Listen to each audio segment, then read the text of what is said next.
Hello everyone, I'm the Creeps Cabin. I know you use these videos to fall asleep. So before that, like the video and subscribe to the channel. Also, where are you from and what time are you watching? Now get comfortable and relax.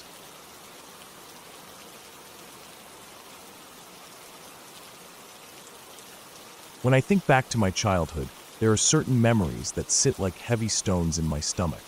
They're memories that I don't really talk about with anyone, not even my parents, even though they were the ones who made the decisions that led to what happened. I don't blame them for it. They didn't know. No one really knew, except the people who should have told them. But I think about it sometimes, late at night when everything is quiet and I'm alone in my room, and I feel that same heavy feeling that I felt as a little girl, without even understanding why I felt it back then. I was in elementary school, maybe around 9 years old. Our house was an old colonial house with white siding and dark shutters. It had been built to look like it came straight out of the late 1700s. My parents were obsessed with keeping it historically accurate. They even picked out paint colors that were approved by the Historical Society. The wood floors were these soft old planks that creaked no matter how lightly you stepped, and the windows had those thin glass panes that made everything look wavy when you looked outside. It was beautiful, but it was also old and small for our family, so my parents decided they wanted to add on to it. They planned a big addition off the back of the house with a new living room, a sunroom, and a big porch looking out over the yard. I remember when they hired the first contractor. He was this gruff man with a beard and a baseball cap who always looked like he was chewing something. He had a team with him, and they started tearing up the yard to pour the foundation. But after that, things just stalled. He and my parents fought all the time. I didn't hear the details because they tried to keep it away from us, but I knew there was something about painting the wood trim. My parents wanted all the wood painted to match the colonial style, but the contractor didn't want to paint over the expensive wood they bought. It went on for months, then a year, then over a year. They kept paying him, and he kept showing up with his team, but the work barely moved forward. There was just dirt and wood and trash all over our backyard for so long that I almost forgot what grass looked like back there. Eventually, my parents fired him. I remember them sitting us down one evening to tell us the construction would finally be moving again because they found a new contractor through their lawyer. He was from their lawyer's church, so they felt like they could trust him. He came by the house once, a smiling man in a tucked-in polo shirt, shaking my dad's hand in the driveway. But after that, he never showed up again. Instead, he sent his team. The team was a bunch of men who, to my 9-year-old eyes, looked mostly the same. Tall, strong, wearing dusty jeans and boots and faded t-shirts with sweat stains.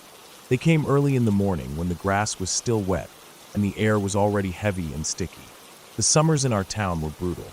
The heat pressed down on you until your hair stuck to your neck and your skin felt slippery all the time. My mom, being the kind woman she is, always made lemonade in a big glass pitcher.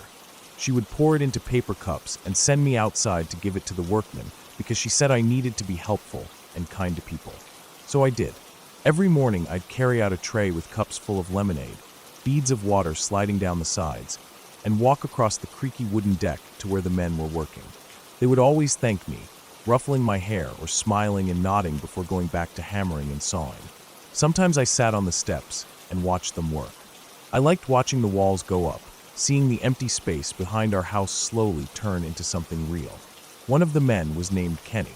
I didn't know that at first. I just knew he was the one who talked to me the most. He was tall and thin with sandy hair and a crooked smile. He always wore a ball cap and had sunglasses hooked into his shirt collar. One day I was sitting there, holding the empty tray, and he looked at me and said, "Hey kiddo, what's your name?" I told him, and he told me his was Kenny. He said I could call him that whenever I saw him. After that, I always said hi to him first. He wasn't the boss, but he seemed to be in charge when the contractor wasn't there, which was basically all the time. He asked me about school sometimes, what grade I was in, what subjects I liked. I remember I told him about this book I was reading about a girl who wanted to be a vet, and he listened like he really cared. He asked if I liked animals, and I said yes. He said he liked animals too. He would always say things like, "You're such a sweet kid," and pat my shoulder before going back to work. I didn't think anything of it. He was nice to me, nicer than most grown-ups were to kids. I felt proud when he smiled at me, like I was important. Construction went on for years. I didn't realize it at the time, but 2.5 years is a long time for an addition. By the time they finished, I was almost in middle school. I didn't see Kenny after that. I just figured he went back to working on other houses. Our house was finally done. The backyard was clean again, and the new sunroom smelled like fresh paint for months. Life went back to normal. I focused on school and friends and didn't think about construction anymore. Then one morning, I was sitting at the kitchen table eating cereal before school. My dad was reading the newspaper. He always read it before work while drinking his coffee. I remember I was trying to make the little marshmallows in my cereal line up by color when my dad made this noise, like he choked on his coffee. I looked up, and he was staring at the newspaper with this look on his face I had never seen before. His mouth was open, but no words came out. My mom asked what was wrong, and he just shook his head. Then he stood up so fast his chair almost fell over, grabbed the phone off the counter, and walked into the laundry room, shutting the door behind him. I didn't know what was happening. My mom walked over to the table and looked at the newspaper where he had been staring. She read it silently, her hand covering her mouth. I asked her what it said, but she didn't answer. She just walked away, her eyes glazed over like she wasn't even seeing me. Later that evening, I overheard them talking in their room. Their door was cracked open, and their voices were low but tense. I stood in the hallway, pressing my back against the wall, listening. My dad said Kenny's name. He said he couldn't believe it. He said Kenny had been arrested for.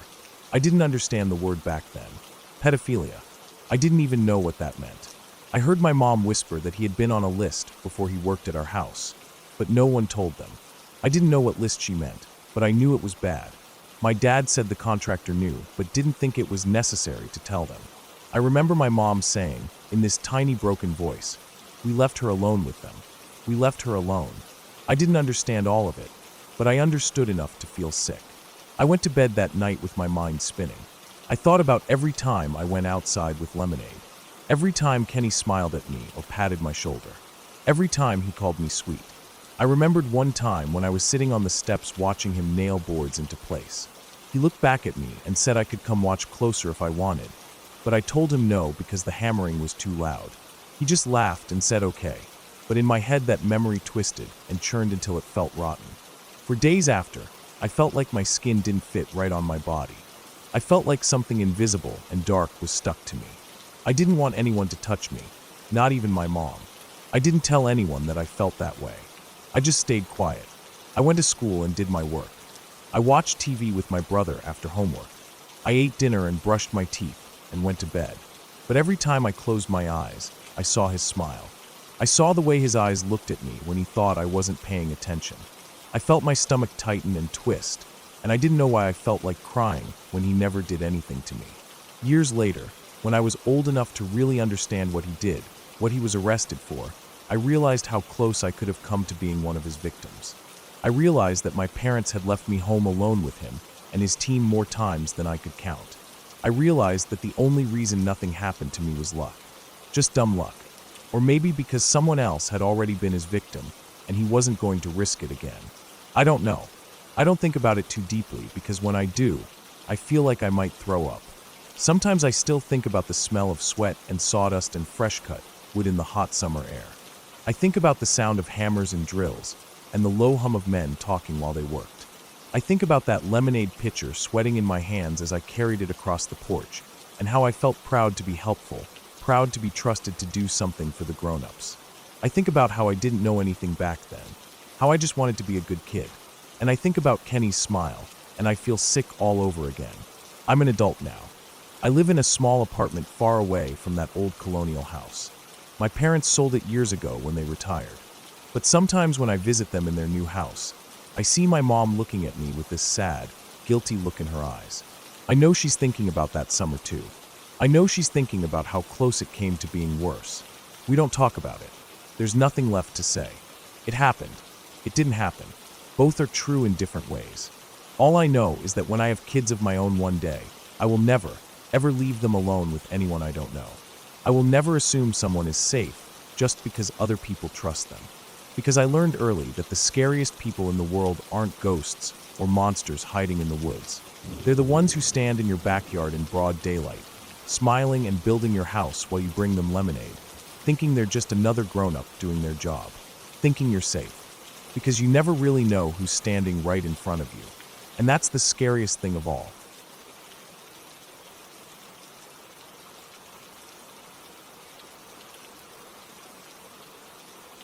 I was never really into hunting. My dad, uncles, and older cousins were all obsessed with it. It was almost like a ritual for them every winter, packing up all the camo gear and rifles, driving out into the woods at 4 in the morning, drinking burnt coffee from metal thermoses, and spending hours in the freezing air waiting for a deer to show up. I was maybe 11 or 12 when they first decided I was old enough to come along. I remember waking up to my dad shaking my shoulder before the sun had even thought about rising, and my first thought was, I don't want to go. But I didn't say it. I never said no to him back then. I just pulled myself out of bed, teeth chattering, and got dressed in the camo pants and jacket he'd bought me the week before. I remember the smell of the truck that morning, too, like cigarettes and coffee and something sour that always seemed to linger in the seats. Everyone was quiet on the drive, sipping from their steaming mugs and staring out at the dark road. I had my Game Boy in my pocket and a whole bunch of batteries in my backpack, which was really the only thing that made me feel okay about going out there. I knew I could at least sit and play Pokemon if I got bored, and I always got bored. When we got to the woods, it was so cold I felt like my bones were freezing. The trees were bare, and everything was wet with dew. They gave me a little orange radio to clip onto my vest, and told me I'd be sitting in one of the ground blinds by myself for the morning. I didn't care about that. I just nodded and followed my dad as he walked me through the undergrowth, my feet sinking into the soft dirt with every step. We reached the blind after about 20 minutes of walking. It wasn't really anything special, just a small canvas tent-like structure with a slit in the front where you could look out and shoot. He told me to keep my eyes open and let them know if I saw any deer moving through. Then he ruffled my hair and walked off into the trees. I watched him go, the forest swallowing him up until I was left alone with the sound of my own breathing. I climbed into the blind and sat down on the little folding chair they'd left inside. There was a rusted thermos half full of something rancid in the corner, probably from the last person who sat there and forgot it. I didn't touch it. I just pulled out my Game Boy, clicked it on, and lost myself in Pokemon for what felt like hours. At some point I started to get tired of grinding. I remember clearly I was fighting Zubats in some cave over and over, just pressing them mindlessly until I felt my eyes drooping. I turned off the game and stuffed it back into my bag, deciding I'd grab another game to play for a while. I started digging through the backpack, pulling out old candy wrappers, a crushed Capri Sun, some extra gloves, the pack of batteries, and a lighter I'd swiped from the kitchen counter without thinking.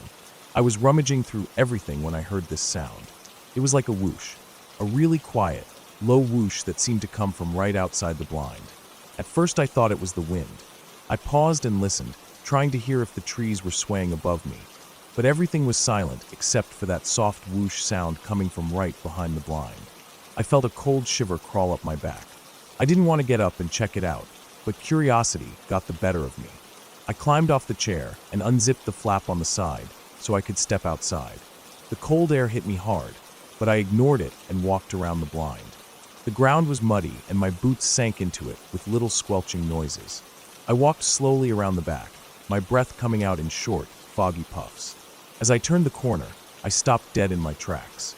The entire back wall of the blind was covered in spiders. I didn't even realize at first what I was looking at. It just looked like a black, writhing mass stuck to the green canvas, shifting and moving with tiny little jerks. But then I focused my eyes and saw hundreds, maybe thousands, of those thin-legged, fragile daddy long-legged spiders, their bodies pressed together in a giant clump that stretched from the top of the blind down to the muddy ground. I felt my knees go weak. My heart was pounding in my chest so loud I could hear it in my ears. The whole wall was alive, like it was breathing. I could see the spiders on the edges crawling around the ones in the center, their thin legs twitching and reaching out like feelers. For a second, all I could think about was running, just turning around and sprinting into the woods, away from that horrible wall of spiders.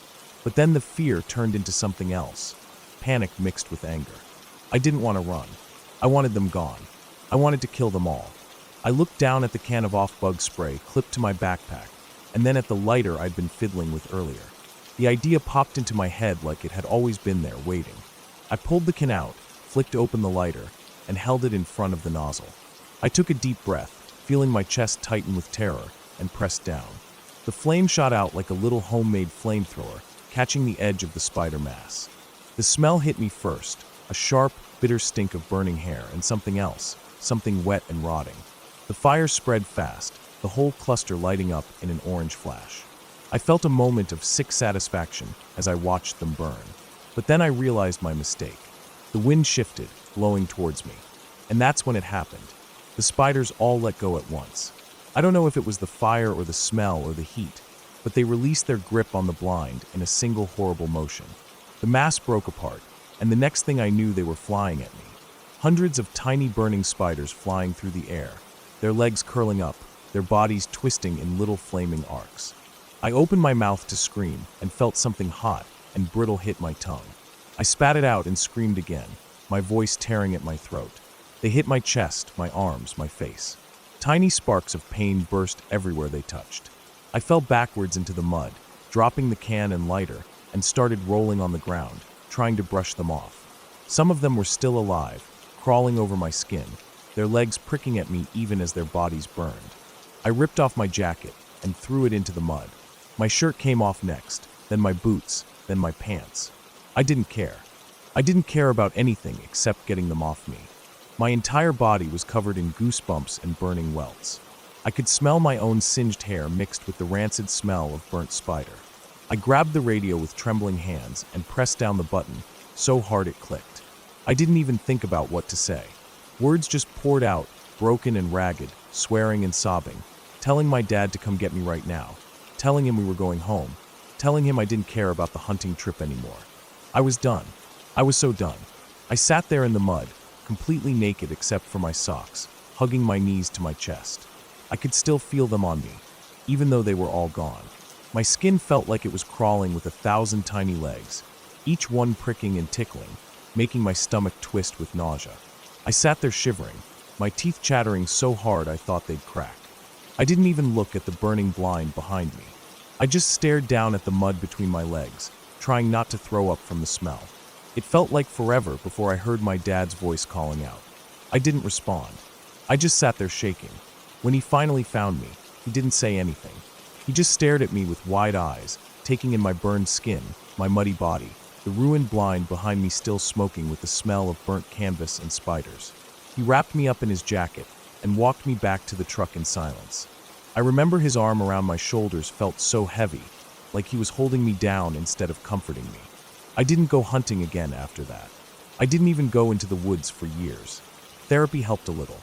They told me it was normal to have lingering trauma after something like that my fear of spiders was rational considering what had happened.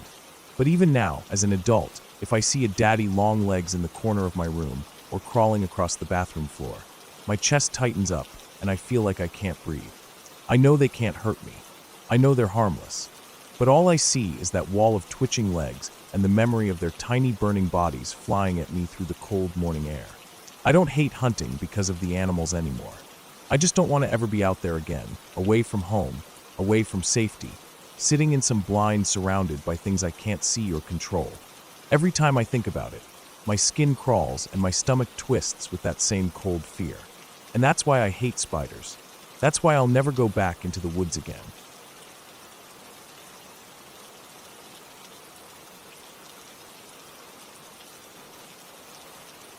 I never liked visiting my grandfather's company offices when I was a kid. Even the main city ones felt cold and rough, filled with men in dusty boots, oil-stained uniforms, and stacks of hard paperwork about timber lots, mining claims, and wages for villagers who worked long hours for almost nothing. But I remember one day, years ago, when my uncle told me about a certain office that never opened. He said my grandfather bought a big old house to turn it into an office in a small country far away. A place where the roads weren't paved, and the main street had only chickens, goats, and people carrying bundles of sticks on their heads. I didn't think much of it until I heard the whole story years later from a family friend who used to work for my grandfather. It stayed in my head forever after that. They had been expanding timber and mineral operations deeper into that country's interior. Cheap land, cheap labor, old-growth forests, and hills lined with iron and stone. My grandfather wanted a quick local office, so managers didn't need to drive 6 hours to the capital city for every little issue. His staff found a big 2-story house in a small, dusty town. It was strangely cheap even for that region, just a fraction of what land should cost there. The village elders warned them not to buy it. They said the house was cursed and haunted. My grandfather didn't care about ghost stories from villagers. He grew up poor and built his business from nothing. He thought only fools believed in curses. To him, bad luck was just bad management. So they bought it. It was large and solid, built decades ago by a rich family who owned nearby land before they mysteriously died off. Thick stone walls, a red-tiled roof, big carved wooden doors, and dark heavy windows that shut tight against monsoon rains. My grandfather's project manager, a man named Warren, went down there with his wife and 3 kids. The plan was simple: set up a small office on the ground floor, use the upper floor as the family residence, and start local hiring to get operations running within 3 months. When Warren and his family first arrived, the villagers avoided them. They kept their distance, only looking from far away, muttering to each other. Warren didn't care. He told his workers to carry the furniture up to the 2nd floor: old teak beds, wooden trunks, heavy armoires, and arranged simple desks on the ground floor for the office. The village kids didn't come close to play or watch like they usually did with new foreign families.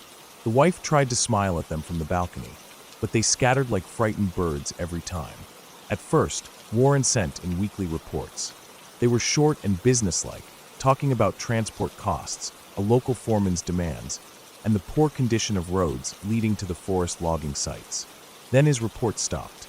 My grandfather assumed it was a power outage or broken phone lines. This was common in remote areas. A week passed, then 2 weeks. Still no news. My grandfather finally asked another local staff member to check in person. When the man arrived in the village, the people there didn't want to go near the house. He told my grandfather that no lights had been seen in the windows for days. My grandfather called the local police and told them to go inspect the place. He didn't tell them what he suspected, just ordered them to report back immediately. Hours later, the police called. Their voices were shaking. When they reached the house, they had to break down the front door. Inside, the rooms were silent, dark, and smelled like rotting meat mixed with metal. Blood had dried into dark stains across the entire ground floor. It dripped down the staircase like paint. They found the family upstairs.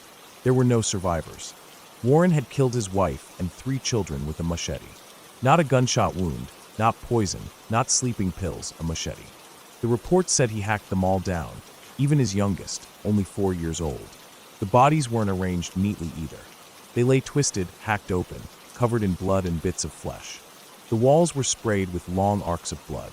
Even the ceiling was splattered, so high that people later said it looked like the blood was thrown there by angry spirits tossing the bodies around the room. But the truth is, when you hack someone open with a blade, blood pressure makes it spray upward with each strike. It made sense to me when I read the autopsy reports years later, but I can't imagine what it looked like in person. What made it even worse was what he did after. He somehow barricaded the door from inside. The bed, an enormous carved wooden bed with his dead wife and children on it, was shoved against the door so hard that the police had to ram it repeatedly to open the room. No one understood how he moved it. It took 4 men to shift it back later for the bodies to be removed. After killing his family, Warren turned the machete on himself. He cut deep, not just on his wrists or neck. He slashed into his chest, hacking through flesh and ribs like he was possessed by rage or madness. His last wounds were self-inflicted chest wounds, so deep they almost split his ribcage. The machete was still in his hand when they found him, his body folded over it. People said no human could kill themselves like that. They said it was a magic machete possessed by spirits. Some even claimed the villagers cursed him. But to me, it was simple. Isolation does things to a man's mind. He was cut off from everyone, in a place where locals hated them, living in a house with a history of death, surrounded by silence and jungle noises each night. You start seeing things. You start believing your own fears. I think he went mad. My grandfather was furious, but not for the reasons you'd think. He didn't care about ghosts or curses, but this was a business disaster. He bribed the local police to classify the deaths as natural causes despite the scene. In that country, bribes weren't hard if you handed them to the right person. They wrote up reports calling it an unfortunate health incident or a mass suicide without details. My grandfather forced all employees who knew to sign non-disclosure agreements. The company could not afford this scandal to reach newspapers in the capital, let alone international media. Dead foreign workers and their murdered children don't make a company look good, especially when you're already paying off environmental fines left and right. He still wanted that office open. A month later, after the house was cleaned out and the bodies buried quietly, he told his managers to find another volunteer to finish the setup. Even though he kept details hidden, everyone knew the previous project manager died there. No one volunteered. Finally, he singled out a man in accounts, gave him a sudden promotion, and told him he was now in charge of opening that branch office. The man quit the next day without even collecting his severance. Years later, the house still stood there. Empty, windows boarded up, weeds growing waist-high around the gates. The villagers never went near it again. I heard they said spirits of the family still cried at night inside. Personally, I think the only spirits in that house were the ghosts inside Warren's own mind. The madness of being alone in a place that hated him. The weight of that darkness was enough to push any man over the edge. But the house remained, a silent monument to what isolation and fear can do to a man, and to how sometimes the real horror has nothing to do with ghosts at all.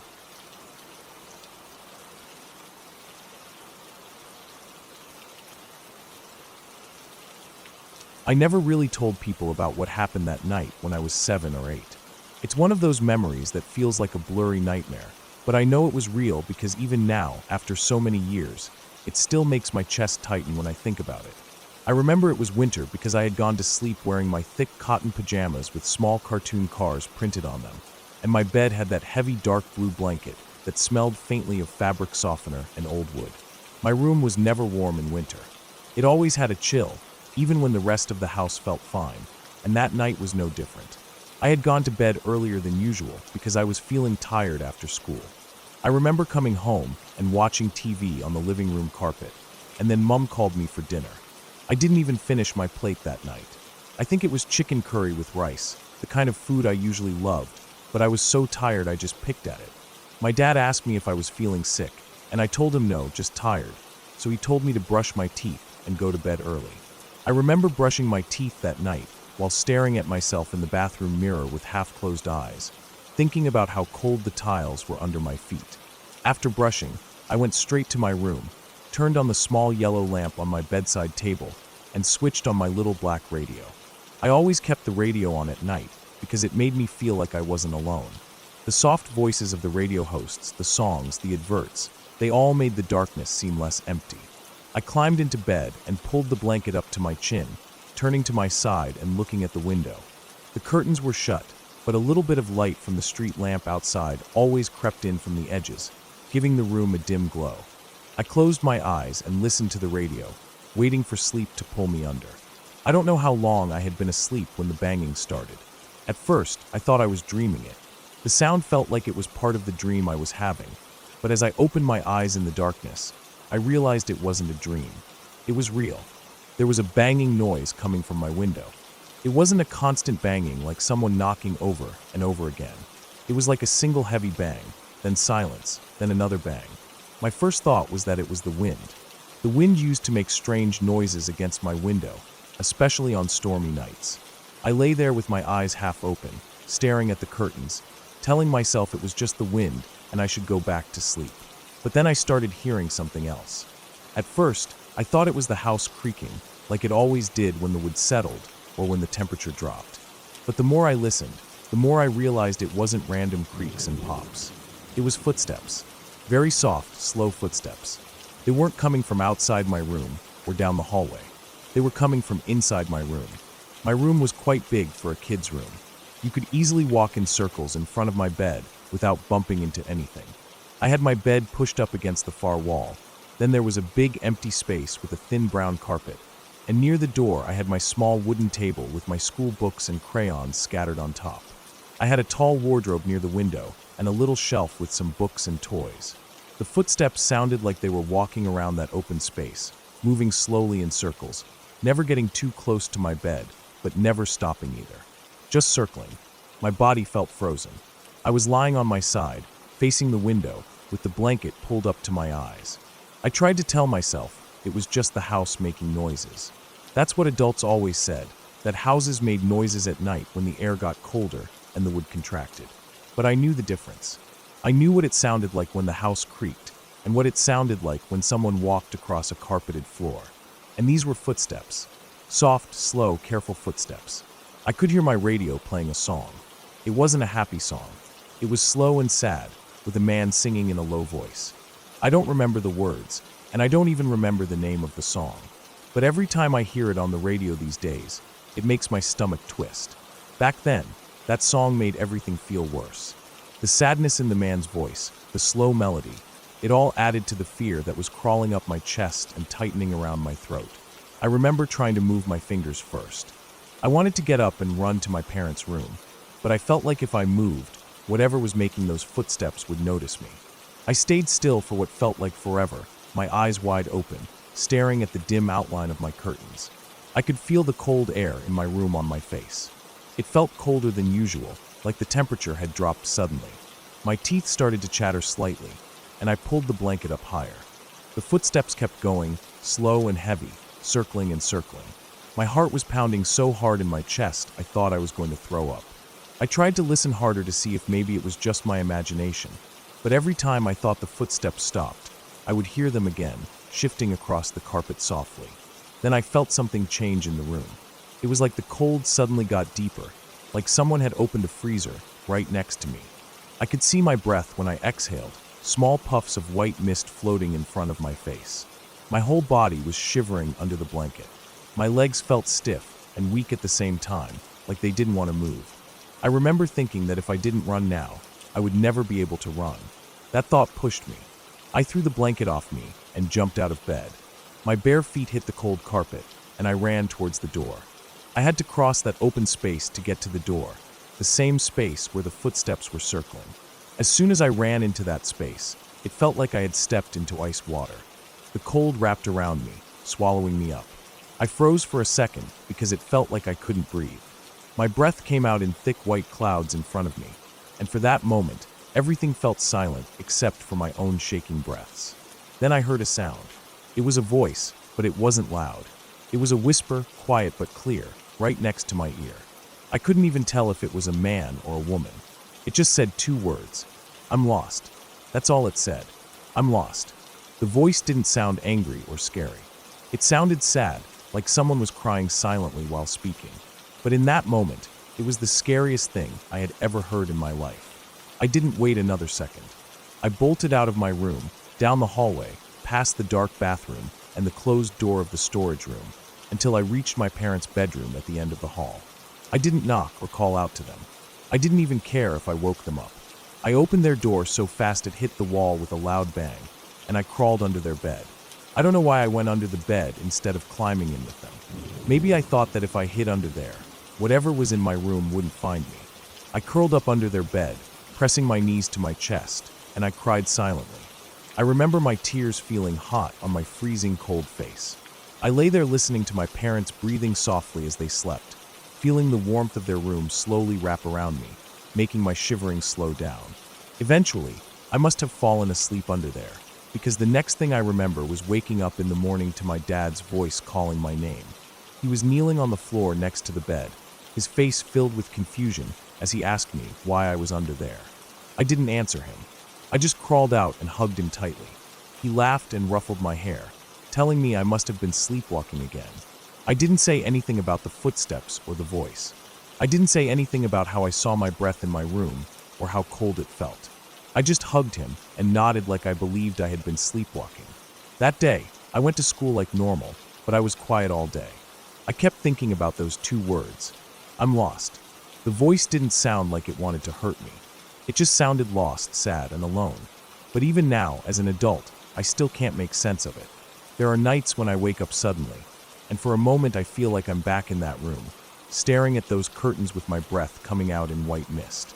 On those nights, I turn on my lamp and sit up for a while, listening to the house, making sure I only hear the normal creaks and pops of wood cooling down, and not the soft, slow footsteps of someone walking in circles. I moved out of that house when I was 12. We shifted to a new city because my dad got transferred for work. I remember packing up my room and feeling a strange relief, like I was finally leaving something behind. But the memory never left me. Even now, when winter comes and the nights get cold, I think about that night. I still sleep with the radio on sometimes, But whenever a sad, slow song comes on, I quickly switch the station because I can't stand that feeling rising in my chest again. I never told my parents or my friends about it. I never told anyone. It's one of those things that you keep locked up inside because saying it out loud makes it feel real again. But I know what I felt that night. I know how cold it got. I know what I heard. And I know I wasn't imagining it. Even though I never saw anyone in my room, I know I wasn't alone that night. And maybe I'll never really understand what happened, but I'm okay with that now. As long as it stays in the past, as long as I never hear those footsteps again, I'm okay with never finding out who said those words to me in the dark.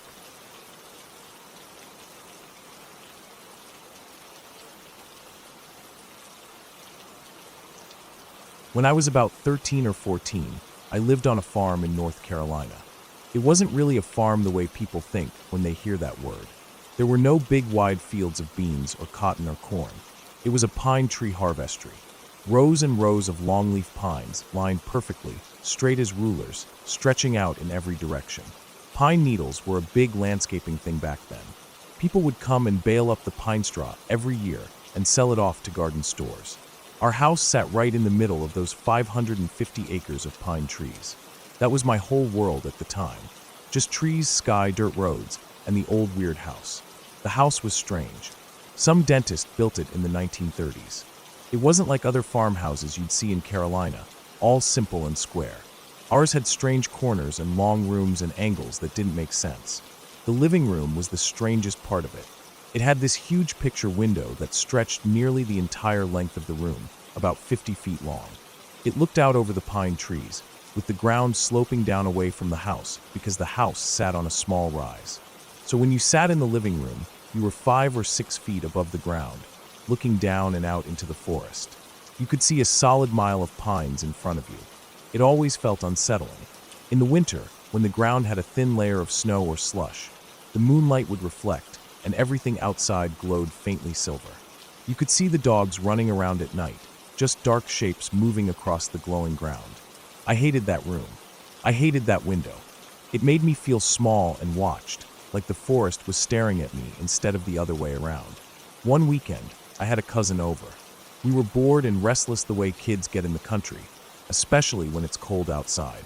We sat around throwing stuff in the fireplace to see what would happen. Bits of paper, pine needles, small pieces of plastic we found under the couch. Anything that would burn or melt and look weird.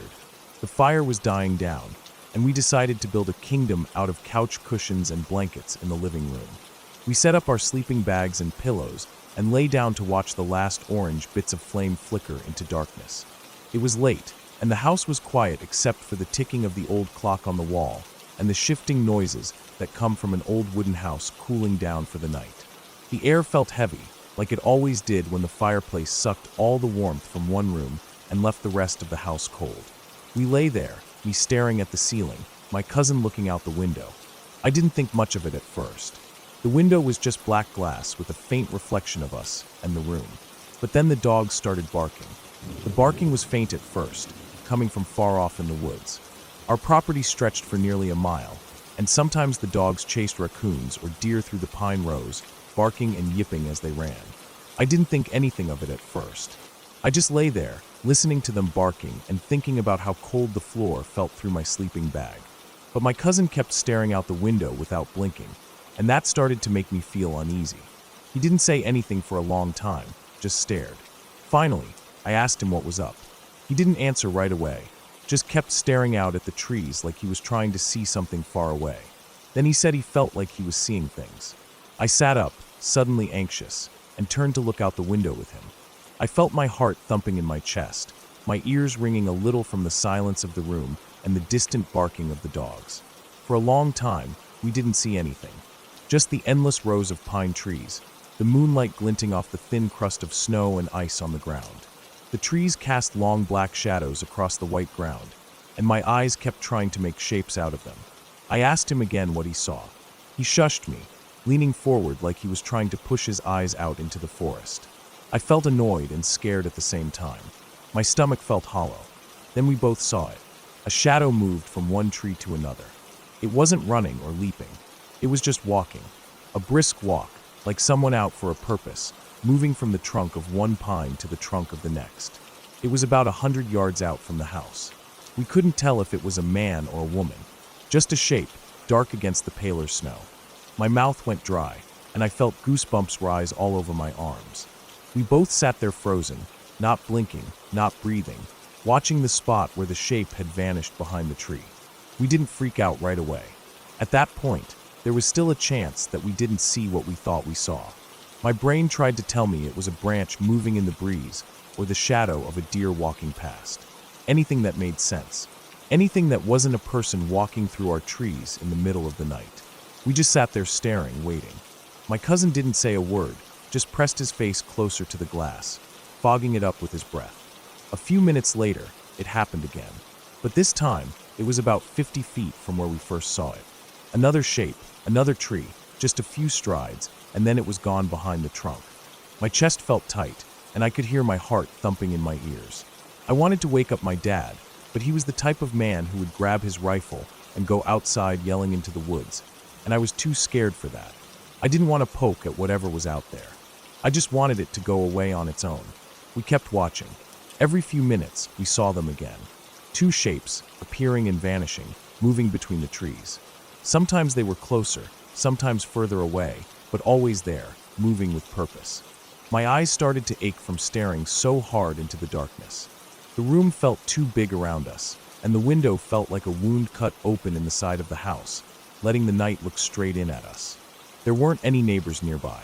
The land around our farm was owned by federal paper back then, just miles and miles of uncultivated pine forest. You didn't see people around our house unless they meant to be there. Strangers didn't just wander through those trees in the middle of the night, not miles away from the nearest road. The only tracks on our land were ours, the dogs, deer, and foxes sometimes. Not people. Never people. We sat there for half an hour, watching those shapes appear and vanish, holding our breath each time, our eyes straining against the dark glass. Then, finally, one of the shapes appeared closer to us, just at the edge of the tree-line near the house. It didn't vanish behind a tree. It stood there for a moment, and then it started running towards us. It didn't sprint with wild energy. It ran with calm intention, arms pumping, feet pounding the frozen ground. I couldn't see its face, only the dark blur of its shape against the glowing snow, but I knew it was looking at us. Something inside me broke free then. My cousin and I scrambled up, falling over blankets and cushions, and we ran down the hall to my dad's room. We woke him up, shaking him and whispering frantically. He groaned and sat up, rubbing his face, asking us what was going on in his sleepy, angry way. We dragged him into the living room, but when we got there, the yard was empty. Just the silver snow and black trees, still and silent. The dogs had stopped barking. My dad shook his head and told us to lock the doors. He didn't even check outside. We ran from door to door, turning locks, sliding bolts, pulling curtains closed. Each door felt like a gamble. My hands shook so hard I could barely grip the cold metal knobs. Every time I turned a lock, I expected a hand to grab me through the crack, fingers closing around my wrist. But nothing happened. The doors locked, the windows closed, the curtains pulled shut. My cousin and I convinced my dad to sleep in the living room with us that night.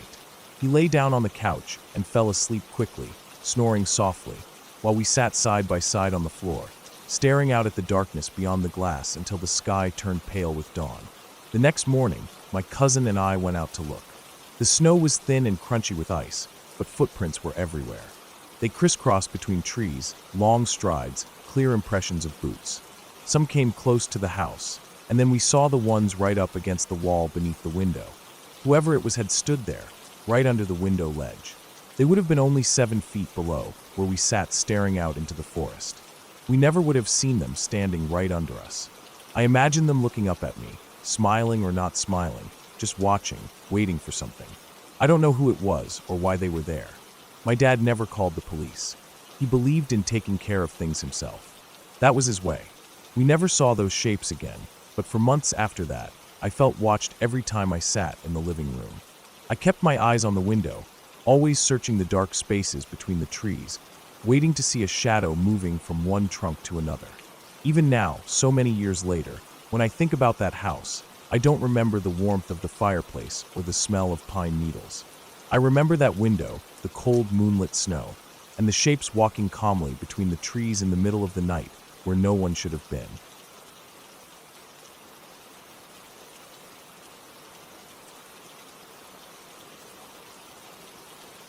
I still remember the smell of that house. It was old, wooden, and warm, a place full of things collected over decades. We were living with my grandparents back then. Their house had squeaky wooden floors, faded rugs, and quiet corners where light seemed to disappear. My room was down the hall from my aunt's room. Her door was always open, and every time I passed it, I felt like something was looking straight at me.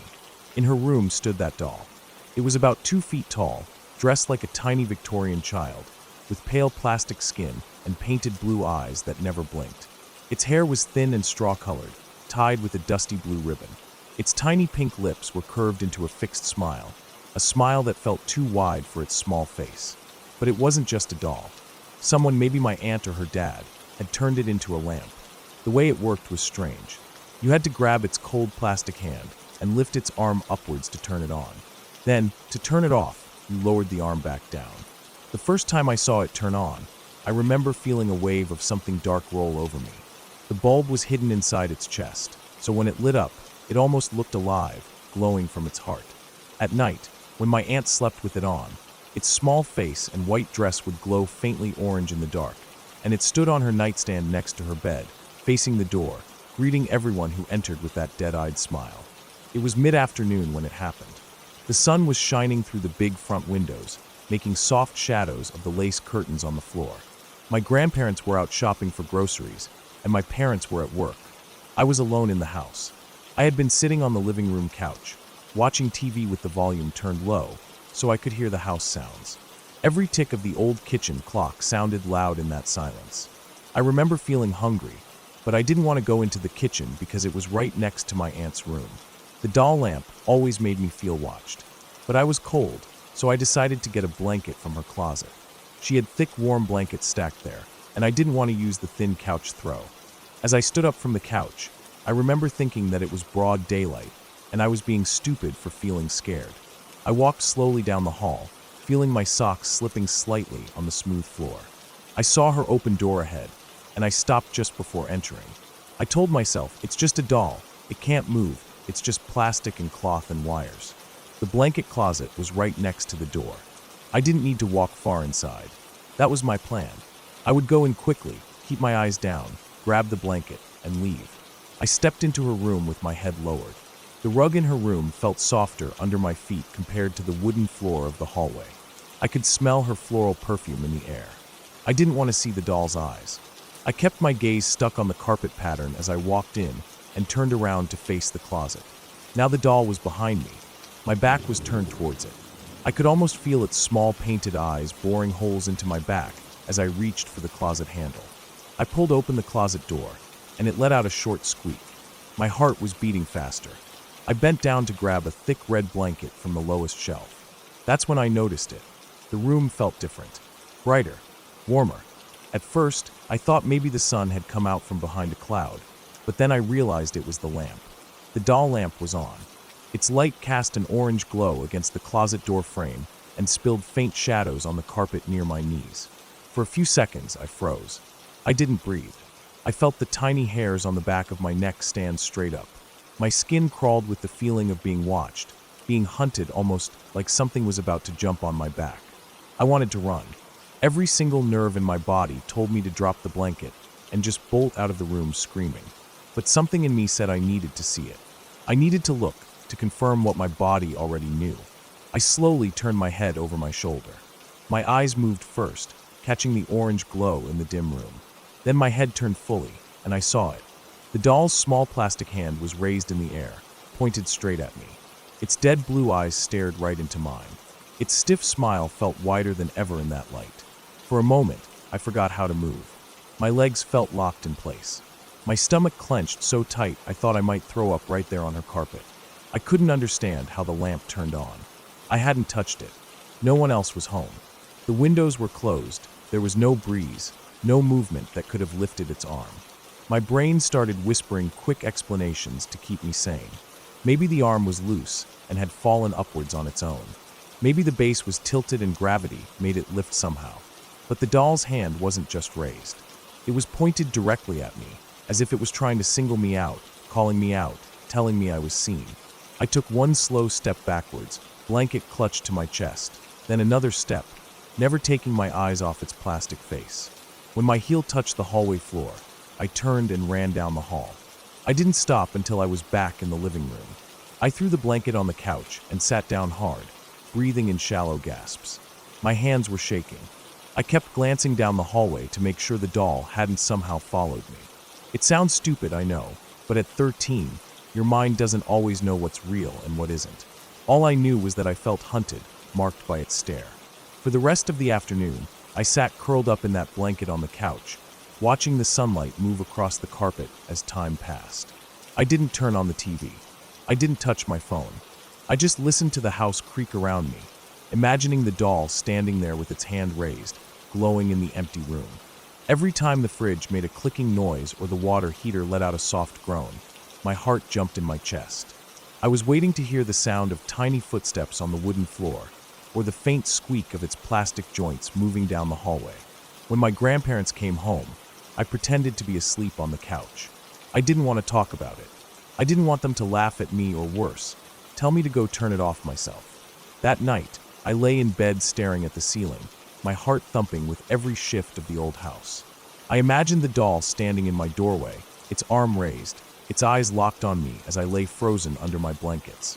I kept thinking about how cold its hand felt, that one time I had to turn it on when my aunt asked me to. Cold and smooth, with small fingers curled stiffly like a child holding nothing. Days passed, and I avoided her room completely. If I needed anything, I would wait for someone to come home, so I wasn't alone with it. Even then, I would walk past her room quickly, eyes fixed on the floor, feeling that burning stare on the back of my neck every time. A week later, my aunt moved out to her new apartment, and she packed up the doll lamp with her other things. I watched her carry it down the hallway, its head bobbing slightly with every step, its eyes catching the light and seeming to follow me even as it left the house. I felt a heavy knot loosen in my chest as she carried it out the front door. But the memory of it stayed behind, settled deep in my bones. Even now, years later, I still see its pale, smiling face in my dreams. Sometimes I wake up in the dark, sure that I can see it standing in the corner of my room, hand raised, pointing at me in the silence. I have to flick on my bedside lamp just to prove to myself that it isn't there. But deep down, I know what I saw that day was real. That moment burned itself into my mind forever. Every detail. The smell of old carpet and floral perfume, the feeling of cold plastic eyes on my skin, the warm orange glow spilling across the floor, the icy hand raised straight at me. It was just a doll lamp, plastic and wires. That's what I tell myself even now. But my body remembers it differently. My body remembers the way the room went still and heavy, the way the air felt thick in my chest, the way my legs almost gave out under me. My body remembers it as something alive, something watching, something that wanted me to see it. And that memory has never left. It has stayed there, tucked away in a quiet part of my mind, ready to crawl back out whenever the room goes too silent and dark. That day changed something in me. It taught me that fear isn't always about ghosts or monsters lurking in the shadows. Sometimes it's about things that stand completely still, smiling and silent, making you question what's real and what isn't, and leaving you forever haunted by something as simple as a raised plastic hand in the glow of a doll lamp.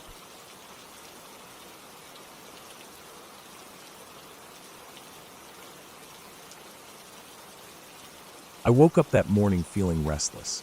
My body felt heavy from sleeping on the hard floor of my small apartment. The heat was already creeping in, even though the sun was just rising. I stretched my legs and rubbed my eyes. My back cracked when I stood up. I walked to the window and looked out. It was still quiet outside. The road was empty, the sky was orange and pale blue, and the air smelled dry and dusty. I drank some water from the bottle near my mattress. My mouth felt like sandpaper. I didn't bother eating breakfast. There wasn't much in the kitchen anyway, just half a packet of biscuits and a cup of instant noodles. I put on my old black joggers and a thin t-shirt. I decided to go for a run to clear my mind. I tied my shoes and left the apartment. The hallway smelled like paint and damp cement. I walked down the stairs quickly, not wanting to breathe it in too much. When I stepped outside, I felt the cool breeze hit my skin. It felt good. The road was silent. only a few birds chirping from the electric wires above. I started running slowly, my feet hitting the uneven cement path. I ran past closed shops and empty tea stalls. The stray dogs lying in the shade barely lifted their heads to look at me. I kept running until I reached the edge of town where the road turned into dirt. There was a narrow trail that led towards the hills in the distance. I always liked running here. It felt like I was leaving everything behind. I followed the trail for a while, breathing in the smell of dirt and grass. I could hear insects buzzing and small birds fluttering in the bushes. The ground was cracked in some places and damp in others where water had collected from the last rain. I kept running, feeling my breath getting heavier, sweat rolling down my face and neck, soaking into my shirt. The sun was rising fast now, and the cool breeze was fading. After about 40 minutes, I stopped running. I bent over with my hands on my knees, catching my breath. My heart was beating fast and loud in my ears. I stood straight and wiped my forehead with my shirt. I looked around. I realized I had gone deeper into the trail than usual. There were bushes and small trees on both sides. The trail kept going, curving into a cluster of thicker trees ahead. I thought about turning back, but something made me want to keep going. I walked slowly into the trees. The air felt cooler inside. The leaves blocked most of the sun, and shadows stretched across the dirt. I kept walking, listening to my footsteps crunching over dry leaves and twigs. I could hear a faint sound of running water somewhere deeper. I followed it, moving carefully around thorny bushes and overgrown roots. After about 10 minutes, I found a small stream running between the trees. The water was clear, with smooth stones underneath. I squatted down and splashed some on my face. It felt cold and fresh. I drank a little and stood up, feeling better. I decided to sit there for a while. I found a large rock near the stream and sat down. I looked around. Everything was silent except for the faint gurgling of water and the occasional rustle of leaves. The trees were tall and thin, their branches swaying lightly in the breeze. I could smell damp soil mixed with the smell of old fallen leaves rotting in the shade. I sat there for about 15 minutes, thinking about nothing, just staring at the water and breathing slowly. My legs felt sore from running, but it was a good pain. After a while, I stood up and started walking back towards the trail. I moved slowly, looking at the trees and the ground as I walked. I wasn't in a hurry. I felt calm. As I walked back, I noticed something strange. There were footprints in the dirt, coming from the direction I was heading towards. They looked fresh, pressed deep into the damp soil. They weren't shoe prints, though. They looked like bare feet, and they were big, much bigger than my own feet. I stopped and looked around, suddenly feeling tense. The footprints were facing towards me, as if someone had been walking in my direction. I kept walking slowly, following the trail. The footprints continued for a while, then suddenly turned left into a cluster of bushes and disappeared. I stood there for a few seconds, listening. The forest was silent. I could hear my own heartbeat, slow and heavy. I didn't like this feeling, but I forced myself to keep moving. As I walked past the spot where the footprints turned, I glanced into the bushes. There was nothing but dry branches, fallen leaves, and thorny plants. I walked a bit faster, feeling my breathing get shallow. I just wanted to get back to the open trail and run home. I walked for about 5 minutes when I suddenly heard a sound behind me. It was a rustling sound, like someone stepping on dry leaves. I froze. My heart started pounding hard. I turned my head slowly and looked back. The trail behind me was empty. The trees were still, only a few leaves shaking in the breeze. I stood there for a while listening. Nothing moved. I felt sweat dripping down my back.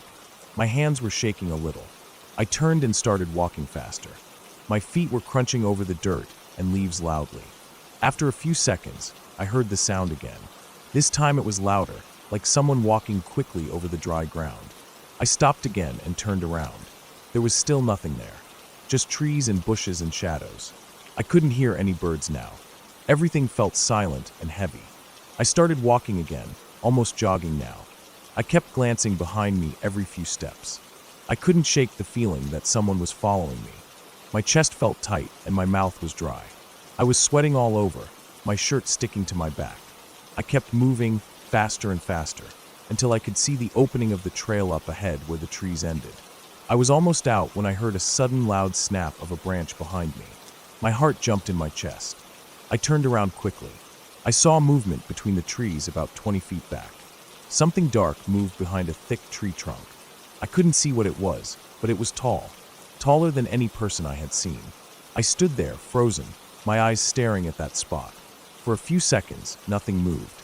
Then I saw it again, a dark shape moving from one tree to another, closer to the ground this time. It moved fast and silently. I felt my knees go weak. I turned around and ran. I ran as fast as I could, my feet slipping on the dirt and leaves. My breath was ragged, my chest burning. I didn't look back.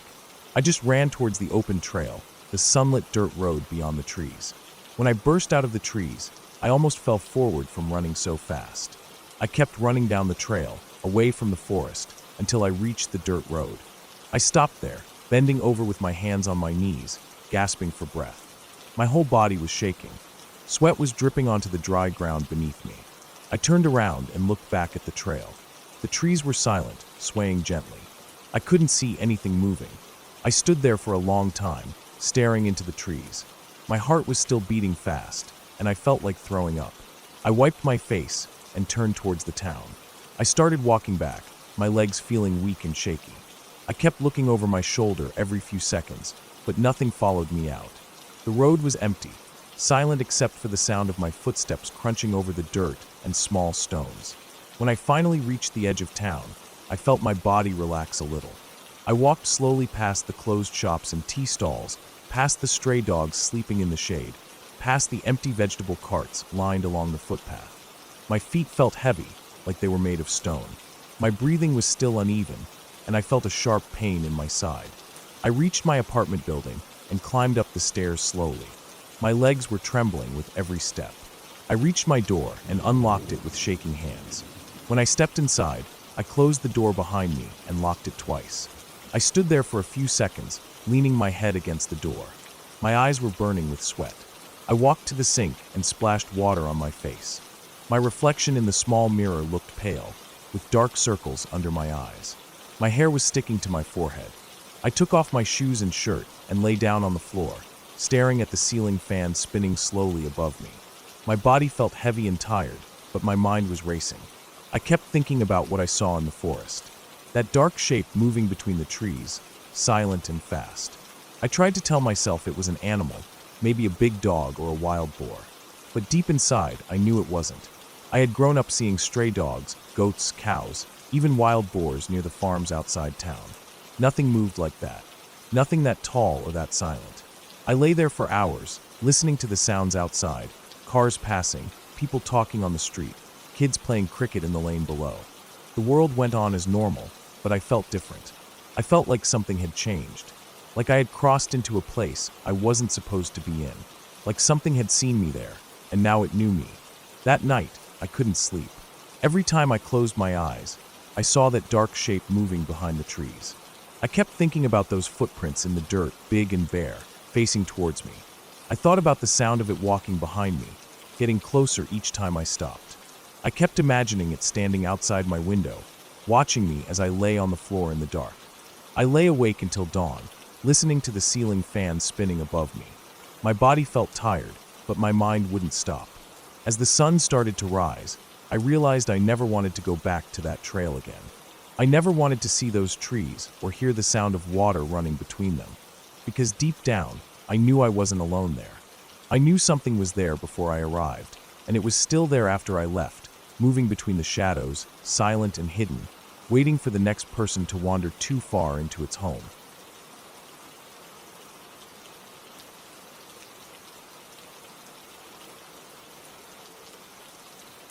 I woke up at around 5 in the morning because of the cold. I hadn't planned to sleep outside, but I had been driving all night and got too tired to continue. I pulled over at a small clearing just off a quiet road that cut through thick pine woods. I turned off the engine, reclined the seat, and wrapped my hoodie tight around me to stay warm. It was quiet outside, too quiet. Even with the windows rolled up, I could hear the silence pressing in from every direction. There were no birds yet, no wind through the trees. Just darkness outside and the soft ticking of my cooling engine. When I finally woke up properly, the sun was just starting to come up. I could see pale orange light touching the tops of the trees, making them glow. I sat up straight in the car, rubbing my neck. I felt stiff and cold. My breath fogged the window in front of me. I wiped a circle clear with my palm and looked outside. The woods looked so peaceful and empty. I checked my phone for signal, but there was none. My battery was almost dead, too. I sat there thinking about what to do. My plan was to drive another 2 hours to reach a friend's place by noon. I opened the door to get some fresh air and stretched my legs outside. The air was so cold it burned my nostrils when I breathed in. I looked around. The car was parked on a patch of dirt that opened up like a small lot between thick, dark trees. I could hear a small creak somewhere nearby. My stomach growled. I decided to walk a little into the woods to find a spot to pee before starting my drive again. I zipped up my hoodie and stepped off the dirt patch into the trees. The ground was covered with fallen pine needles. They were soft under my shoes and made almost no sound when I walked. I moved deeper, looking for a tree wide enough to hide behind. The further I went, the colder it felt. The trees blocked out the growing sunlight, making it look like early dawn instead of morning. I found a good spot and relieved myself, shivering from the cold. When I was done, I turned to head back. That's when I noticed something that made me pause. There were footprints on the ground. They weren't mine. They looked fresh, pressed deep into the soft pine needles. They were boot prints, much larger than my own shoes. I bent down to see them clearly. The prints were leading away from where I was standing and going deeper into the woods. For some reason, seeing those prints made me feel nervous. I looked around quickly, trying to see if anyone was there. The woods were empty, silent, and still. I stood there, listening hard for any movement. There was nothing. I told myself it was probably just a hiker, or maybe someone camping nearby. But it still felt strange because there was no car parked near mine when I woke up. I started walking back towards my car, trying not to think about it. As I walked, I kept looking over my shoulder, feeling like someone was behind me. Each time, there was no one. When I reached my car, I felt relieved. I got in quickly and locked the doors. I started the engine and waited for the heater to warm up. I sat there, staring out at the trees, feeling uneasy. I decided I would leave immediately. But just before I put the car in gear, I saw movement to my right. My heart jumped. I turned my head quickly and looked. There was nothing there, just trees and shadows. I told myself I was tired and overthinking it. I drove out of the clearing and back onto the quiet road. The forest ran along both sides. The road twisted and turned for miles with no signs or houses. After about 10 minutes of driving, I saw a small dirt track leading off the main road into the woods. At the entrance, there was an old wooden sign. The paint was faded, but I could make out the words "Public Walking Trail." I thought about stopping there to stretch my legs properly before the long drive. I was still feeling stiff and cold. I pulled over, turned off the car, and stepped out. The entrance to the trail was narrow, with tall grass growing along the sides. I walked slowly, looking down at the damp ground, careful not to slip. The trail was muddy in places. There were puddles of water reflecting the gray morning sky. I could hear birds now, chirping far away. It felt a little better with the sound of life around me. I walked along the trail for about 15 minutes. The trees grew thicker and darker the further I went. The air smelled damp and heavy with moss. I felt uneasy again. I couldn't shake the feeling that someone was following me. I kept turning around, but no one was there. I tried to calm myself, telling myself it was just the fear of being alone in an unfamiliar place. Suddenly, I heard a branch snap to my left. My chest tightened. I stopped and listened. It was silent again. I stared into the trees but saw nothing. I forced myself to keep walking, but my pace was faster now. My hands felt cold and sweaty. Every step I took sounded too loud in the quiet woods. Then I heard it again, a branch snapping, closer this time. I froze. My ears were ringing from the fear rushing through me. I turned my head slowly to look. Deep among the trees, I saw movement. Someone was standing there, half hidden behind a tree trunk. I could see a dark jacket, blue jeans, and a pale face peeking out. They weren't moving, just standing there watching me. My whole body felt numb. I didn't move for a few seconds. I just stared back, unable to breathe properly. Then I turned and started walking quickly back towards the entrance of the trail. My legs felt heavy and weak. I kept looking over my shoulder. The person was gone. The space between the trees was empty again. I started running. I didn't care if I slipped in the mud. I just ran. My heart was pounding so hard I could hear it in my ears. I reached the entrance and burst out onto the road. I ran straight to my car, fumbling for the keys with shaking hands. I got in, locked the doors, and started the engine, all while looking around in panic. There was no one there. The road was empty in both directions. I drove away as fast as I could. I felt like vomiting from fear. My hands were gripping the steering wheel so tightly my knuckles were white. After about 20 minutes, I saw a small gas station by the side of the road. I pulled in and parked. I sat there for a long time, trying to calm down. My breathing was ragged and shallow. I kept replaying what I saw in my mind. That person standing there, hidden in the trees, just watching me. After I felt calmer, I went inside to buy water. The man at the counter asked if I was okay. I said yes, just tired. I didn't want to explain anything. I paid and left. When I got back to my car, I sat there drinking the water and staring at the steering wheel. My hands were still shaking a little. I told myself it was probably just another hiker messing around. But deep inside, I knew it wasn't that simple. The way that person stood there, silent, hidden, watching without moving at all, it felt wrong. It felt dangerous. I drove the rest of the way to my friend's house without stopping.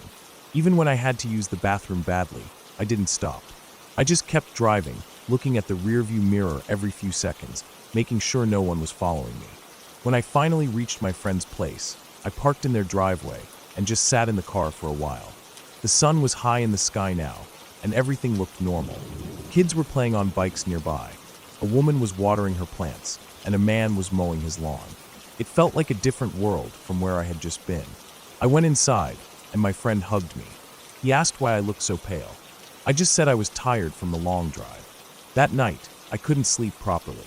Every time I closed my eyes, I saw that person standing in the woods, watching me. I kept thinking about those footprints I saw earlier that morning near where I peed. Maybe it was the same person. Maybe they were following me from the start, hiding in the trees, waiting for the right moment to come closer. Days passed, but the memory didn't fade. I kept thinking about what could have happened if I hadn't looked up in time, if I had kept walking further into the trail, if I hadn't noticed them standing there, watching. The thought of it made me feel sick inside. From that day onwards, I stopped taking random trails or stopping in empty places during long drives. I always made sure I reached my destination before dark, and I never slept in my car again. Even now, when I think about that morning, I feel my heart beat faster. It wasn't a ghost or a monster. It was just a person. But somehow, that makes it so much worse. Because people like that are real. They are out there, hiding, watching, waiting for someone alone in the woods who won't come back. And I know if I ever see something like that again, I won't ignore the feeling in my gut. I will turn around and leave before they get any closer. Because next time, I might not be so lucky to see them before it's too late.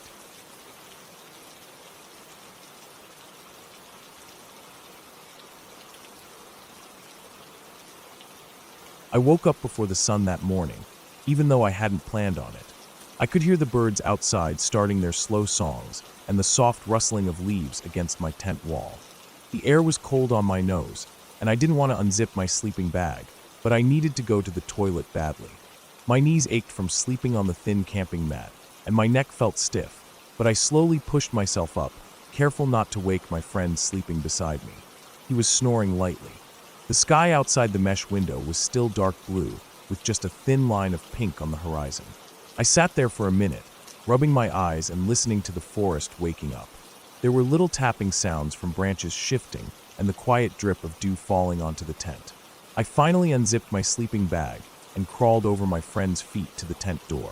My knees pressed into the cold ground, and I felt dirt stick to my skin. I unzipped the tent, the sound loud in the quiet dawn, and stepped outside. The air felt sharp in my lungs, and my bare arms prickled with goosebumps.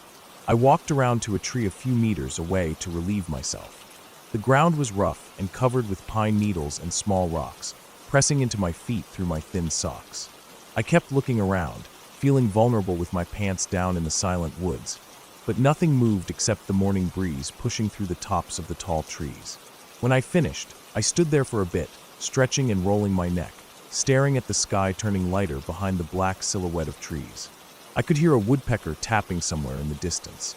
The forest was silent except for the wind and the small sounds of birds waking up. I felt an emptiness in my stomach, like a hollow ache that wasn't just hunger. It felt like something deeper, like a quiet fear I hadn't noticed until then. I rubbed my arms to warm myself up and walked back to the tent to grab my shoes. I put them on outside, dusting off the pine needles stuck to the soles of my socks. My friend was still asleep, buried deep in his bag. I thought about going back in to sleep a little more, but something in me didn't want to. I felt restless, like I needed to walk. I grabbed my water bottle and drank a few gulps. The water was so cold it hurt my teeth. I stood there looking around the empty campsite. There was our tent, the dead fire pit, the folded camp chairs leaning against a tree. Beyond it, the woods stretched out dark and endless. I decided to walk down to the small stream we had passed yesterday while hiking in. It wasn't far, maybe 10 minutes down the trail. I thought it might wake me up properly. I started walking along the dirt path, stepping over roots and ducking under low branches. The woods were quiet except for birds calling and the gentle rush of wind in the treetops. My shoes crunched over fallen leaves and small sticks, the only harsh sound in the calm forest. I kept my eyes down to watch for rocks or roots that could trip me, but every few steps I looked up to check my surroundings. The light was still dim, with long shadows stretching between the trees. I walked for a while, thinking about nothing in particular, feeling the cool air on my face and breathing in the clean, damp smell of dirt, leaves, and pine. Eventually, I reached the stream. It was narrow but fast-moving, cutting through the rocks with clear, cold water. I crouched down and splashed some onto my face, feeling it sting my skin with its coldness. The stream gurgled and bubbled over stones, and I saw a few small fish darting between shadows. I sat down on a flat rock by the bank and listened to the water. The sun hadn't risen fully yet, so the woods still felt empty and half asleep. A chill ran through me despite my hoodie. As I sat there, I started to feel uneasy. I couldn't put my finger on why. Nothing had changed. The birds still sang, the water still rushed, the wind still moved the branches gently. But I felt exposed sitting there alone. I felt like I was being watched, even though every time I looked around there was nothing but trees and shadows. I stood up and decided to head back to camp. My skin felt tight with a cold sweat that wasn't from the morning air. I started walking faster than before, watching the trees carefully. Every movement of a branch or flicker of a bird made my heart jump. Halfway back, I heard a sound behind me, like a soft crunch of leaves underfoot. I stopped walking and listened. Nothing, just the wind pushing through the canopy far above. I started walking again, but after a few steps, I heard it again, another quiet crunch behind me, like someone stepping lightly, carefully. I turned around sharply, my eyes scanning the trees and undergrowth. Nothing moved. I told myself it was probably a falling stick or a squirrel jumping around, but my body didn't believe it. My chest felt tight, my breathing shallow. I kept walking, trying to keep my steps quiet so I could hear better. But the forest floor was littered with dry leaves and twigs. Every step felt loud. I heard the sound again behind me, closer this time, another crunch of leaves, then silence. I stopped again, turned, and stared into the woods. My eyes scanned between the trunks, over bushes, down to the dark dirt, up to the branches. There was nothing, but I felt it. I felt something there, something watching me, following me. My skin prickled all over, and I felt dizzy with fear. I started walking again, faster now, almost jogging. I kept looking back every few steps. I could feel my pulse hammering in my neck and ears. The morning felt colder now, the shadows darker, the trees taller and looming over me. I could hear my breath coming out fast and shaky. My stomach felt sick and empty at the same time. Every crunch of leaves behind me made me flinch and turn, but every time there was nothing. Eventually, I saw the edge of the campsite ahead, the small clearing where our tent stood. Relief washed over me like warm water, and I almost laughed out loud. I stepped out into the clearing, feeling the sun on my face for the first time that morning as it finally rose over the treetops.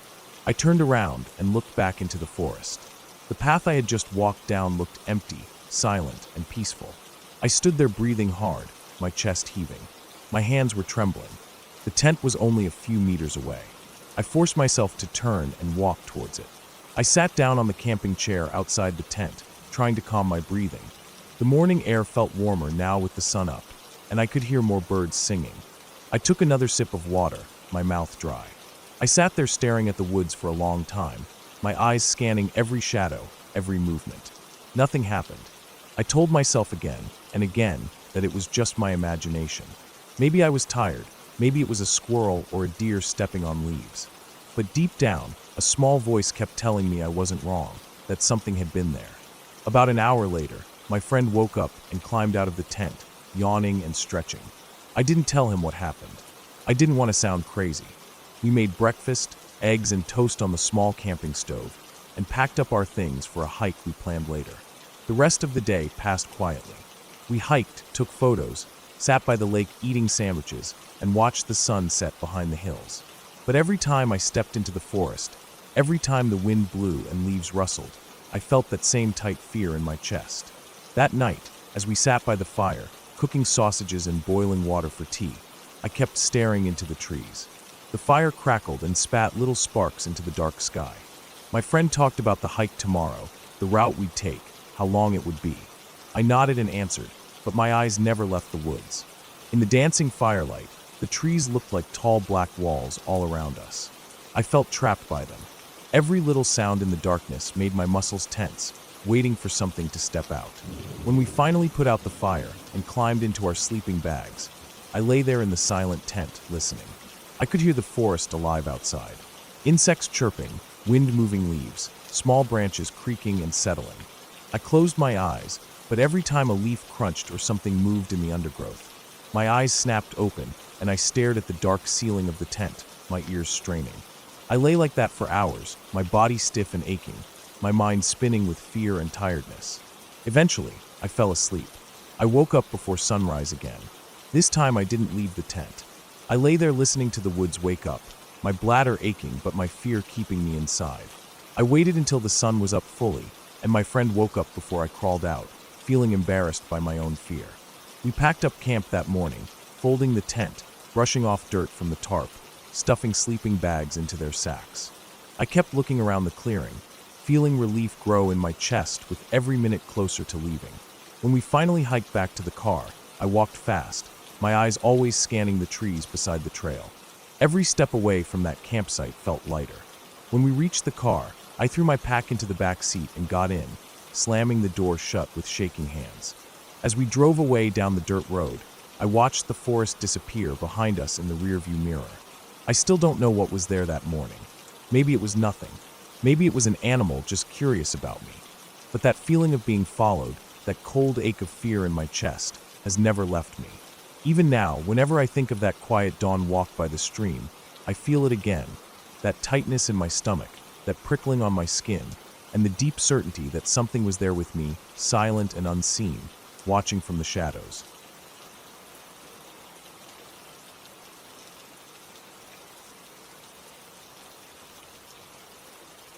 I remember that night so clearly, even though it feels like a distant memory now, hidden behind years of normal life that came after. I was 16 back then, still trying to get through school without falling apart from the stress and the constant feeling of being watched in my own home. It was a normal summer night, warm and heavy, the type of night where your sheets stick to your skin. I had stayed up late scrolling through my phone, texting friends, thinking about pointless teenage things like my hair or my grades, or if I would ever be confident enough to talk to the boy I liked. I washed my clothes that evening and, like always, hung them on the door frame to dry. I didn't have an indoor drying rack, and the old door frame was wide enough to drape shirts, pants, and towels across it without them falling. I fell asleep around midnight with the little table fan pushing damp, warm air towards my bed. My grandmother was sleeping in the same room that weekend because my parents were out of town. She had her own little mattress laid out near the window while I slept on my bed closer to the door. I remember falling asleep to the sound of her soft snoring mixed with the hum of the fan. There was something comforting about knowing she was there. I always felt safer when I wasn't alone. But that night I woke up feeling cold. Not the type of cold you get from the fan, but an empty, hollow cold that seems to come from inside your chest. My eyes were heavy with sleep, crusted over at the edges. I didn't want to open them at first. I just wanted to turn to my side and slip back into whatever weird half-dream I was having. But something felt wrong. Like there was a presence in the room, something heavy and thick sitting on the air itself. My nose felt clogged from sleep, and I could hear my own breathing echo in my ears as I lay there, forcing myself to open my eyes. At first, everything was blurry. The shadows in my room danced like they always did when the streetlight outside flickered through my curtains. I blinked a few times, trying to focus, annoyed at being awake when I didn't need to be. That's when I noticed the clothes hanging on the door frame, swaying slightly. At first I thought it was the fan, but the fan wasn't pointed that way. Then I thought maybe Grandma had gotten up to use the bathroom and brushed past them, but I could hear her snoring softly behind me. I squinted into the darkness, trying to make out what was moving. My eyes adjusted slowly, and I saw something gray behind my clothes, something tall that almost reached the top of the door frame. My mind refused to process what I was seeing for a moment. It was like looking at an optical illusion. Then the clothes moved more, swaying to the sides, and I saw legs. They were so thin and gray, with dark blue veins crawling under the skin like thick worms. My throat tightened with fear as my sleepy brain fought to wake up faster. I kept staring, unable to move, my heart hammering so hard that I could hear blood rushing in my ears. Then I saw these long pointed sticks pushing through my clothes. At first, I didn't understand what they were. They looked like sharpened tree branches, so thin and long they seemed unnatural. My brain was screaming at me to run, to scream, to wake my grandmother, but I was frozen, completely frozen. Then my eyes adjusted fully, and I saw him. I saw every detail, and that image has never left my mind since. He was extremely skinny, with bones poking through his gray veinous skin like he had never eaten in his life. His stomach stuck out in a bloated bulge, making his chest look even narrower. His fingers, those sticks I saw, were impossibly long, at least twice as long as normal fingers, each ending in a sharp pointed nail that looked like black glass. His arms were stick-thin, and his elbows bent outwards like broken branches. His chin was long and narrow, coming down to a pointed end that almost touched his chest. His eyes were huge, completely round, with no lids covering them. Just these giant glassy orbs that reflected every bit of light in the room, like animal eyes in the dark. His mouth was tiny, puckered like he was sucking on something invisible, and it moved up and down in a slow chewing motion, like he was eating an imaginary lollipop. He had a hunchback so sharp it pushed against the thin hospital gown he was wearing, the fabric torn at the spine where his bones jutted out. The gown was filthy, yellow-stained in places, hanging off his shriveled body like it had been soaked and dried too many times. He didn't move. He just stood there, staring straight at me with those lidless eyes. I stared back, feeling my breath catch in my throat. My chest felt tight, my hands tingled with pins and needles as I tried to scream. But my voice didn't work. I could only make these weak, choking sounds, like a wounded animal. I turned slightly, trying to reach for my grandmother, shaking her shoulder, but she didn't wake up. My eyes flicked back to the door, and he was still there, still chewing at nothing, his fingers twisting through my clothes like he was searching for something hidden between the fabric. My heart was beating so fast I thought I would pass out. The longer I stared at him, the more I noticed about his body. His head was huge, cone-like, rising to a rounded point at the top. He had no hair at all. His skin was stretched so tight over his skull that I could see every dip and ridge, every line and vein. His neck was long and thin, bending slightly to the side as he tilted his giant head to look at me. He didn't blink. He couldn't blink. I wondered if he even had eyelids to close. He stood still, almost like he was frozen, except for his moving fingers and the slow chewing of his tiny mouth. He looked surprised, almost confused, like he didn't expect me to be able to see him. That thought terrified me even more. Why wouldn't he expect to be seen? What was he doing there, rummaging through my clothes at 3 in the morning? I shook my grandmother harder, finally managing to push out a squeaky gasp that sounded more like a sob. She shifted in her sleep, turning to face me. Her eyes opened halfway, bleary and confused. She followed my gaze towards the door. And just like that, he was gone. There was no sound, no blur of movement, no fading into the shadows. He was simply not there anymore. The clothes stopped swaying and hung perfectly still against the door frame. My grandmother mumbled something under her breath and turned over to go back to sleep, not understanding what she had almost seen.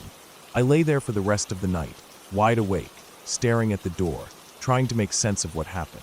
My chest felt heavy, like something was sitting on it. Every time I blinked, I saw his face again, those giant, unblinking eyes burning into my memory forever. In the weeks before that night, strange things had been happening in the house. Small things at first, like my bedroom door slamming shut on its own. At first I thought it was the wind or the slight slope in the floorboards, but sometimes it happened when all the windows were closed and there was no breeze. Then the door started locking itself. I'd go to the bathroom and come back to find it locked from the inside, even though there was no one in there. My dad had to take the knob apart once to let me back in. I also started having horrible nightmares around that time. Dreams where I was drowning in tar, sinking deeper and deeper into a sticky darkness while something watched from above. Or dreams where I was paralyzed in my bed, feeling something cold and rough breathing on my neck, but unable to turn and see it. One night, a few days before I saw the gray man, I woke up to the feeling of several cold hands touching my feet and legs under the blanket. The hands moved slowly, gently, almost like they were checking to see if I was awake. I kicked and thrashed, but the feeling didn't go away until I turned on the lamp beside my bed. After that, I started sleeping with the light on. It made no difference to what I saw that night. After I saw him, I didn't tell anyone right away. I was too scared they would think I was going crazy. I barely slept for the next 2 nights, staying awake with my lamp on, staring at the door frame, half expecting his gray veined body to appear again. I kept thinking about his fingers. They were so long and thin, with no muscle, just gray skin pulled tight over bone. I thought about what would have happened if he reached towards my bed. If those stick-like fingers had brushed against my face or neck while I lay there frozen with fear. The thought made me sick to my stomach. On the 3rd day, I finally told my parents. They didn't know what to do. My mom called a priest to come bless the house. He came with his little bottle of holy water, spraying it in every corner while muttering prayers under his breath. He went room by room, sprinkling water on my clothes hanging in the doorway, on my bed, on the windows. I didn't feel anything change while he was doing it. There was no sudden rush of warmth or sense of safety returning.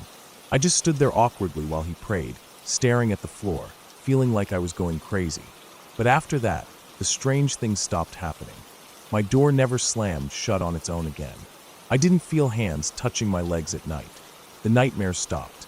I don't know if it was the blessing that worked, or if telling my parents about everything gave my brain enough peace to let go of the fear it had been holding.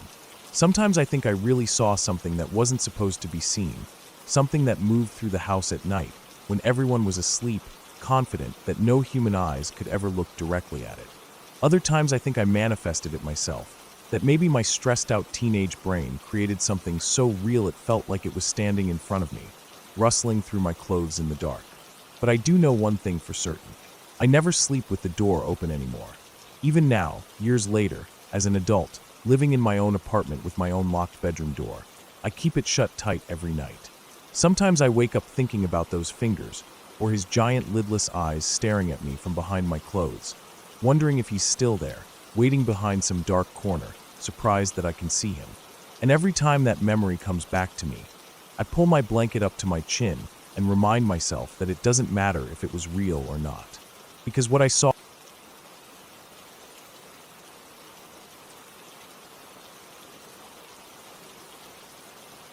When I think back to all the years I spent in nursing school, I remember the tired mornings, the long nights of studying, the endless practicals and clinical rotations.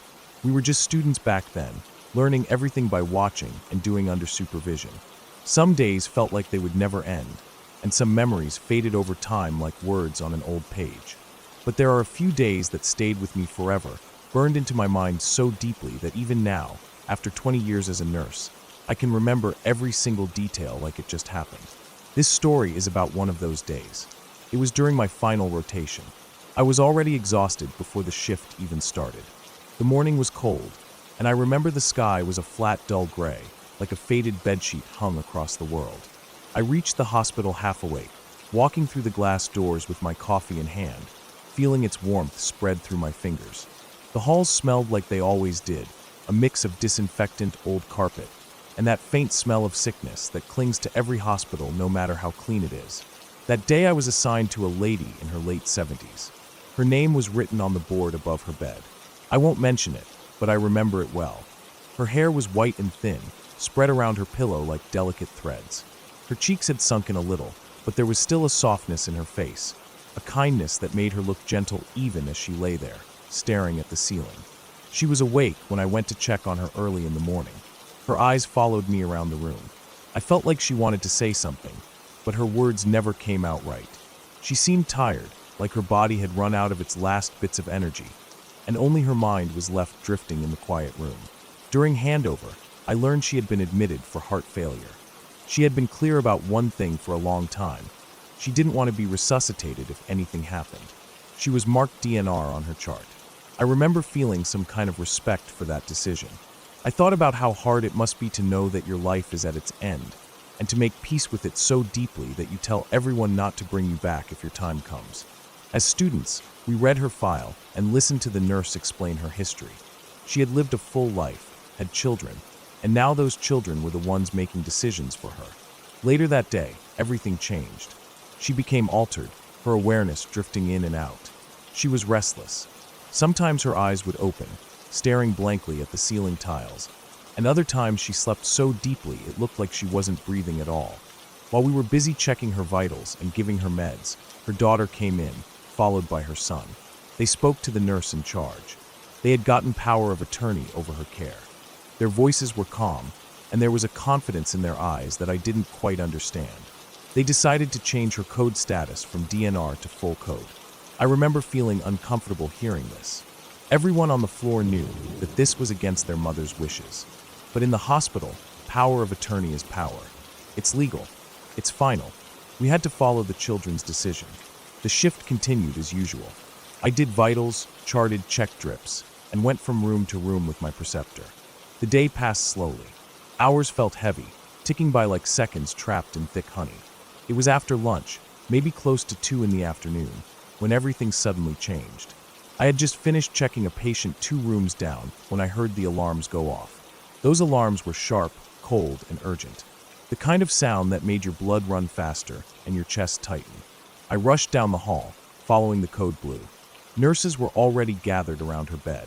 She was lying there, still and pale. Her face had lost every bit of color. The monitor showed VFib. Her heart was quivering but not pumping. She had no pulse, no breathing, just an empty body shaking silently inside. The code team arrived, pushing the crash cart through the door. The room filled with people. The doctor came in quickly, gloves snapped on, eyes scanning the monitor. I remember standing against the wall, trying to stay out of the way, while also preparing to jump in if told. One nurse started chest compressions immediately.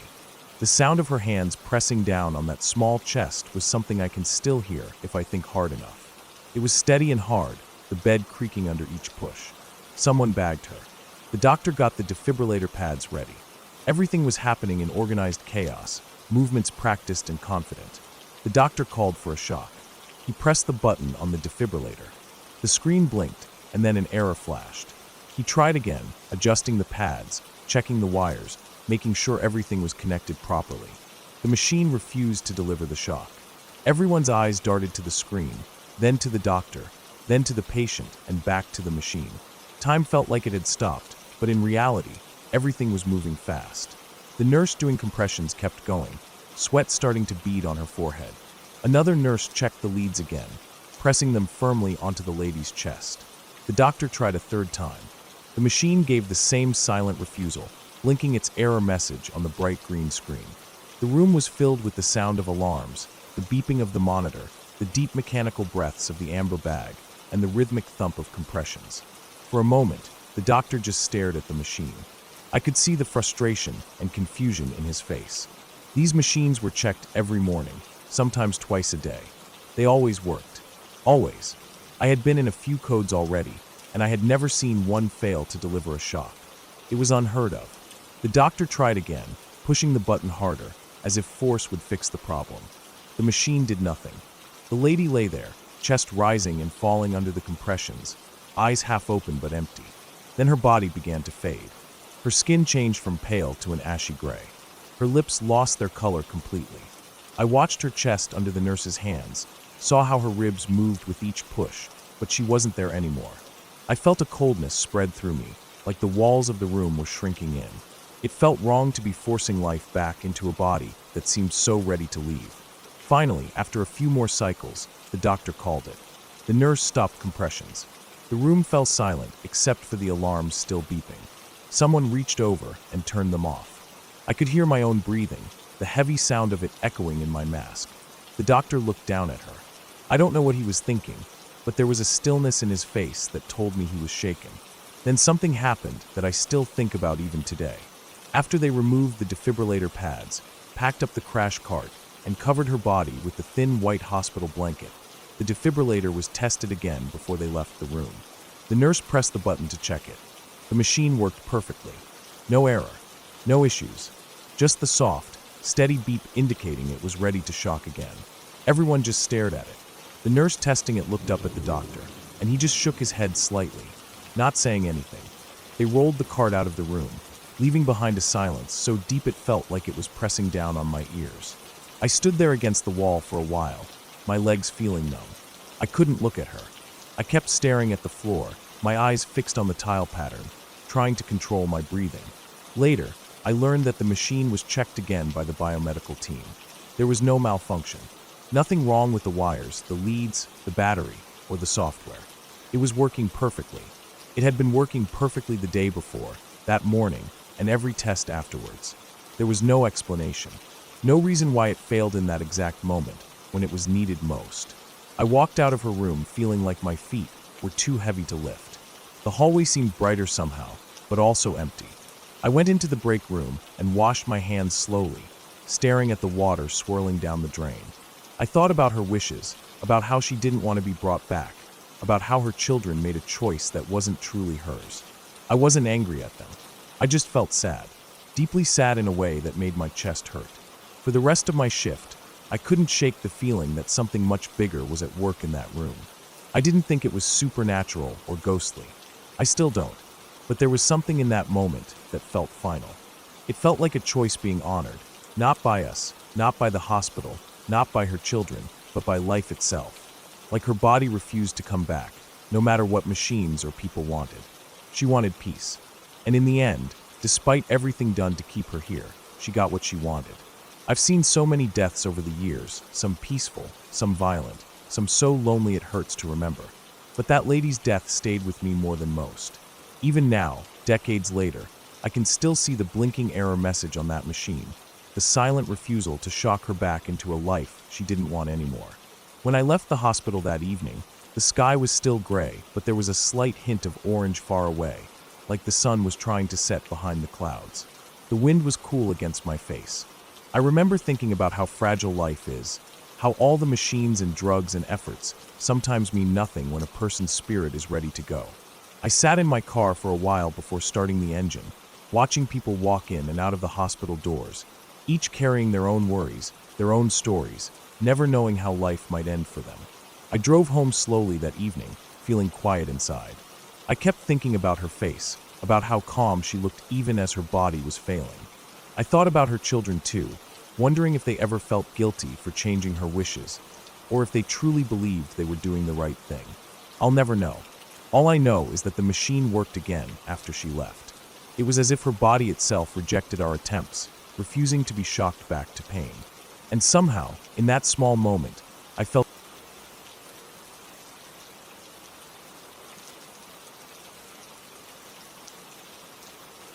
When I was about 13 years old, our dog ran away again. It wasn't new to me. The gate in our backyard never really latched properly unless you pushed it hard, and my older brother always left it swinging. Our dog was small, white, with a bit of brown around her ears, and she loved sniffing at anything, even if it was just a wet spot on concrete or a torn wrapper drifting along the road. That day was like any other day when she got out. I didn't even tell my parents when I noticed, because I was so used to it. I just slipped on my shoes, grabbed her leash, and went out into the back alley. I remember the way the sun felt hot on my neck that day. It was one of those afternoons where the sky was painfully bright, but the wind was cool. The alley behind our house smelled like dust and old vegetables rotting in black garbage bins. There was always someone's trash left out, half-picked by stray cats. My dog usually never went far, maybe a block down at most, always poking her nose behind fences, looking for half-eaten chicken bones or interesting plastic bags. I walked slowly, whistling her name softly every now and then. I didn't like calling out too loudly, embarrassed someone would think I was making noise for no reason. I checked behind the garages first. They were lined up along the back of our street, each with peeling paint and old padlocks. Some people had guard dogs inside their yards, but today even those dogs seemed asleep.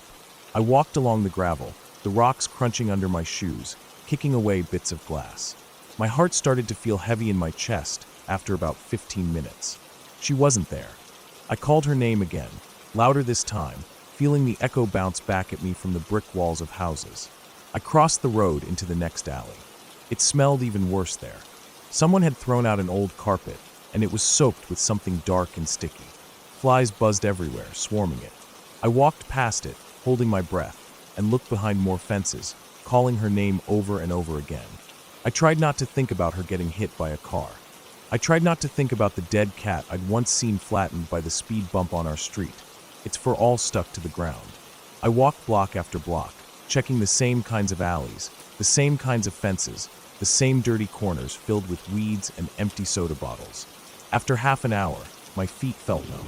I hadn't worn socks, and the cheap shoes were biting into my heels.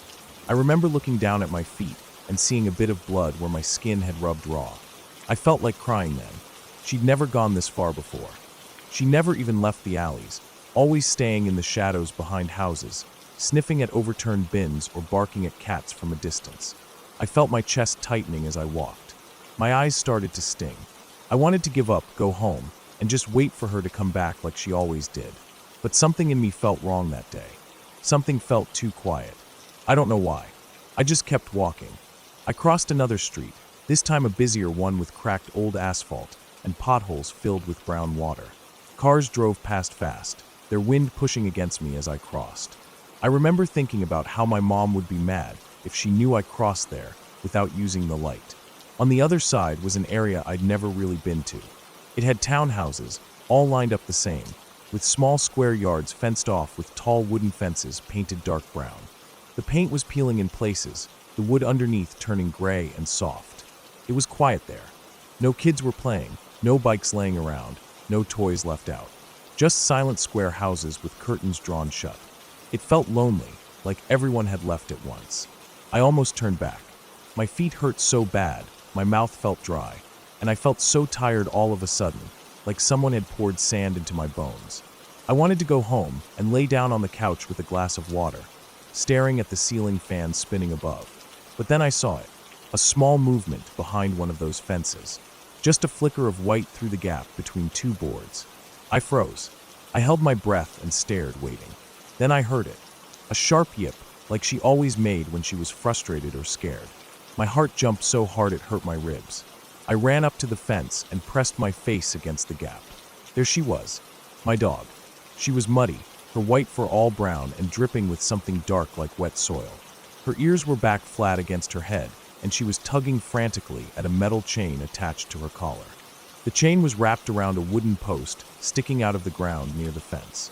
She kept pulling and yipping, trying to get to me, her eyes wide and desperate. I felt relief so strong I almost fell over.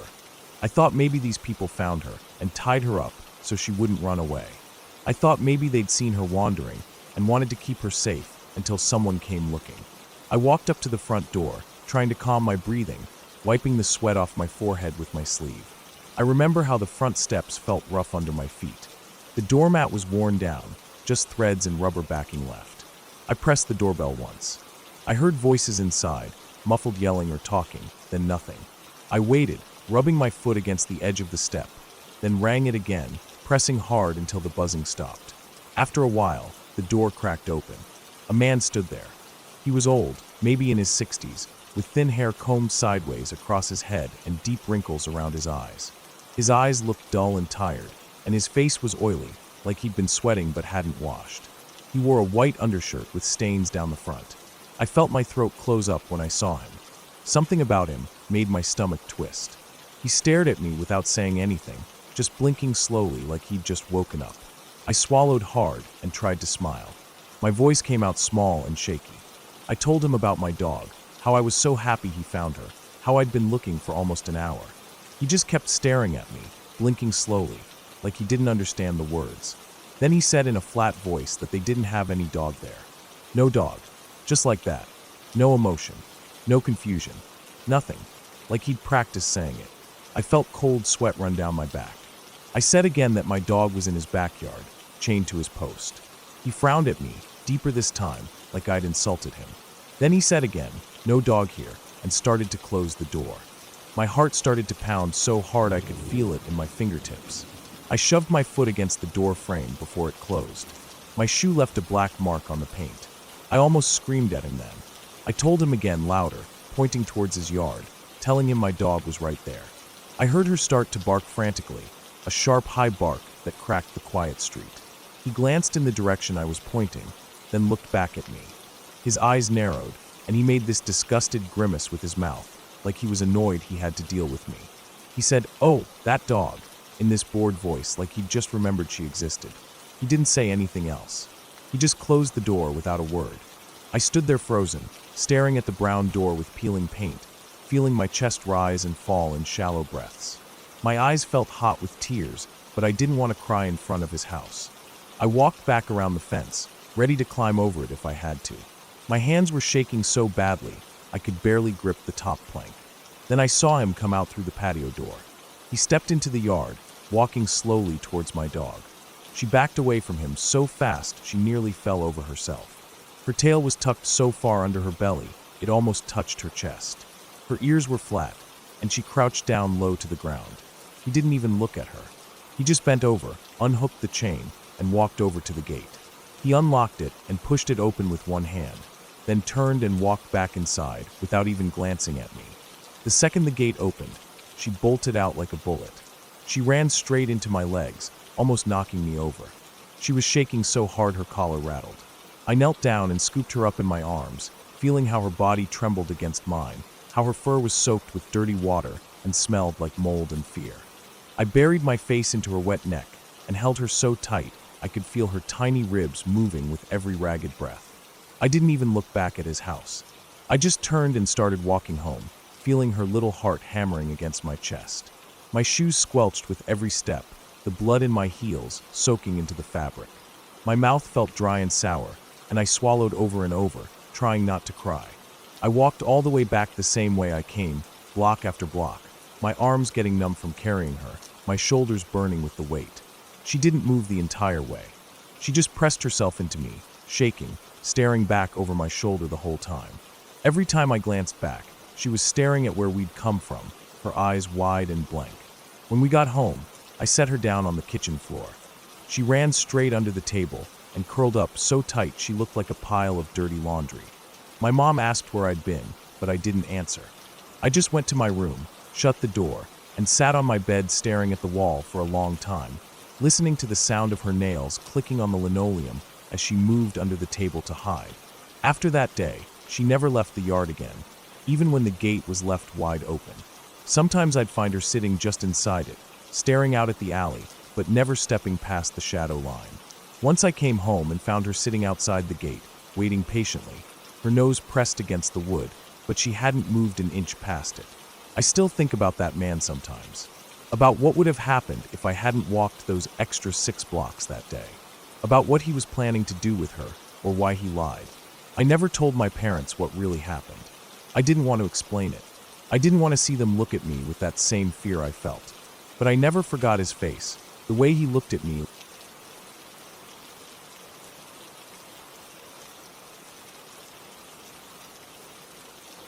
I still remember that night so clearly, like it's burned into my bones. I was 13 years old, and my body had been feeling strange for days before it finally happened. My first period. I felt sick and heavy and embarrassed, like I wasn't ready to be part of the world in this way. That evening, I had stayed quiet through dinner with my family, feeling cramps twist my stomach. I washed my plate, said goodnight quickly, and went to my room. The pain made me tired, but it was also a different kind of tired, like my body wanted to collapse under its own weight. I just wanted to sleep it off and wake up normal again, without the sick feeling of becoming something new. I remember changing into my pajamas. I used the old big t-shirt I always wore to bed, the one with faded letters that didn't mean anything anymore, and loose black sweatpants. I turned off my lamp and crawled under my thin blanket, curling up on my side like I always did. My room felt small and safe in the darkness, with the window closed tight and my closet door slightly cracked open. I stared at the wall, feeling my heart beat in my stomach with every cramp. Eventually I shifted onto my back, thinking maybe it would hurt less. I never slept on my back. It felt unnatural and left my chest open, like I was waiting for something to pounce. At some point I drifted off. The dream I had was so strange. I was sitting on a wooden chair, like the ones in our dining room, but I was alone in a big empty white room. The floor stretched out forever in all directions. There were no walls, no ceiling, no windows, just white emptiness. I was sitting in the chair, my feet not touching the floor. I started to lean back, balancing the chair on two legs like I always got in trouble for doing at school. But it didn't stop at just balancing. The chair kept tipping back, slowly, further and further, and there was no floor behind me to catch it. It was like I was leaning into a bottomless pit. My stomach twisted and turned with fear as the chair tilted endlessly. It felt like I was about to fall into eternity itself, that black feeling of never hitting the ground. I felt myself scream in the dream, but no sound came out. Just an endless falling feeling as the chair drifted backwards with no end. I woke up in a full jolt, gasping, but the scream was still trapped inside me. My eyes opened wide and my chest was heaving, but my body didn't move at all. I was frozen in place, staring straight up at my ceiling in the dark. I felt dizzy and my vision blurred as my eyes adjusted to the room's faint light. And then I saw it, right above me. It wasn't the ceiling I was looking at. It was a face. It was leaning over me, so close that if I could move my arms, I could have touched it. Its skin was flat and white, almost like a smooth sheet of paper. The shape of its head was long and ovular, like an egg flattened sideways, and it wore a black hood over it, making it look like a floating mask in the dark. Its eyes were huge and ovular too, glassy and dark, but reflecting just enough light that I could see they were staring straight into mine. They weren't human eyes. They were empty eyes, like looking into two wet stones that could swallow me whole. Its eyebrows were high, arched in a permanent twisted expression that felt like anger and hunger at the same time. Its lips were thin and quivering, trembling with rage, and I could see two small holes where its nose should be. But it wasn't breathing. Nothing moved except those trembling lips, like it wanted to say something, but it didn't. It just stayed there, hovering inches above my face, staring right into me with that expression like it was determined to eat my soul, like it wasn't even thinking about my body. It wanted something deeper than flesh. I tried to scream. I tried to move, to push it away, to turn my head, to close my eyes, anything. But nothing happened. I couldn't even blink. I was stuck, frozen on my back, with this thing looming over me like it owned me. I felt its hate burn through my chest, like it wasn't even using heat, just pure force of its hate pressing down into my ribs, curling into my lungs, making it impossible to breathe. I felt like it was pinning my soul down with its stare, draining everything from me while I laid there helpless. My throat felt like it was full of sand, and my eyes started watering because I couldn't close them. The tears ran down the sides of my face into my hair and pillow, and all I could do was look up at it. It felt like hours passed in those few seconds.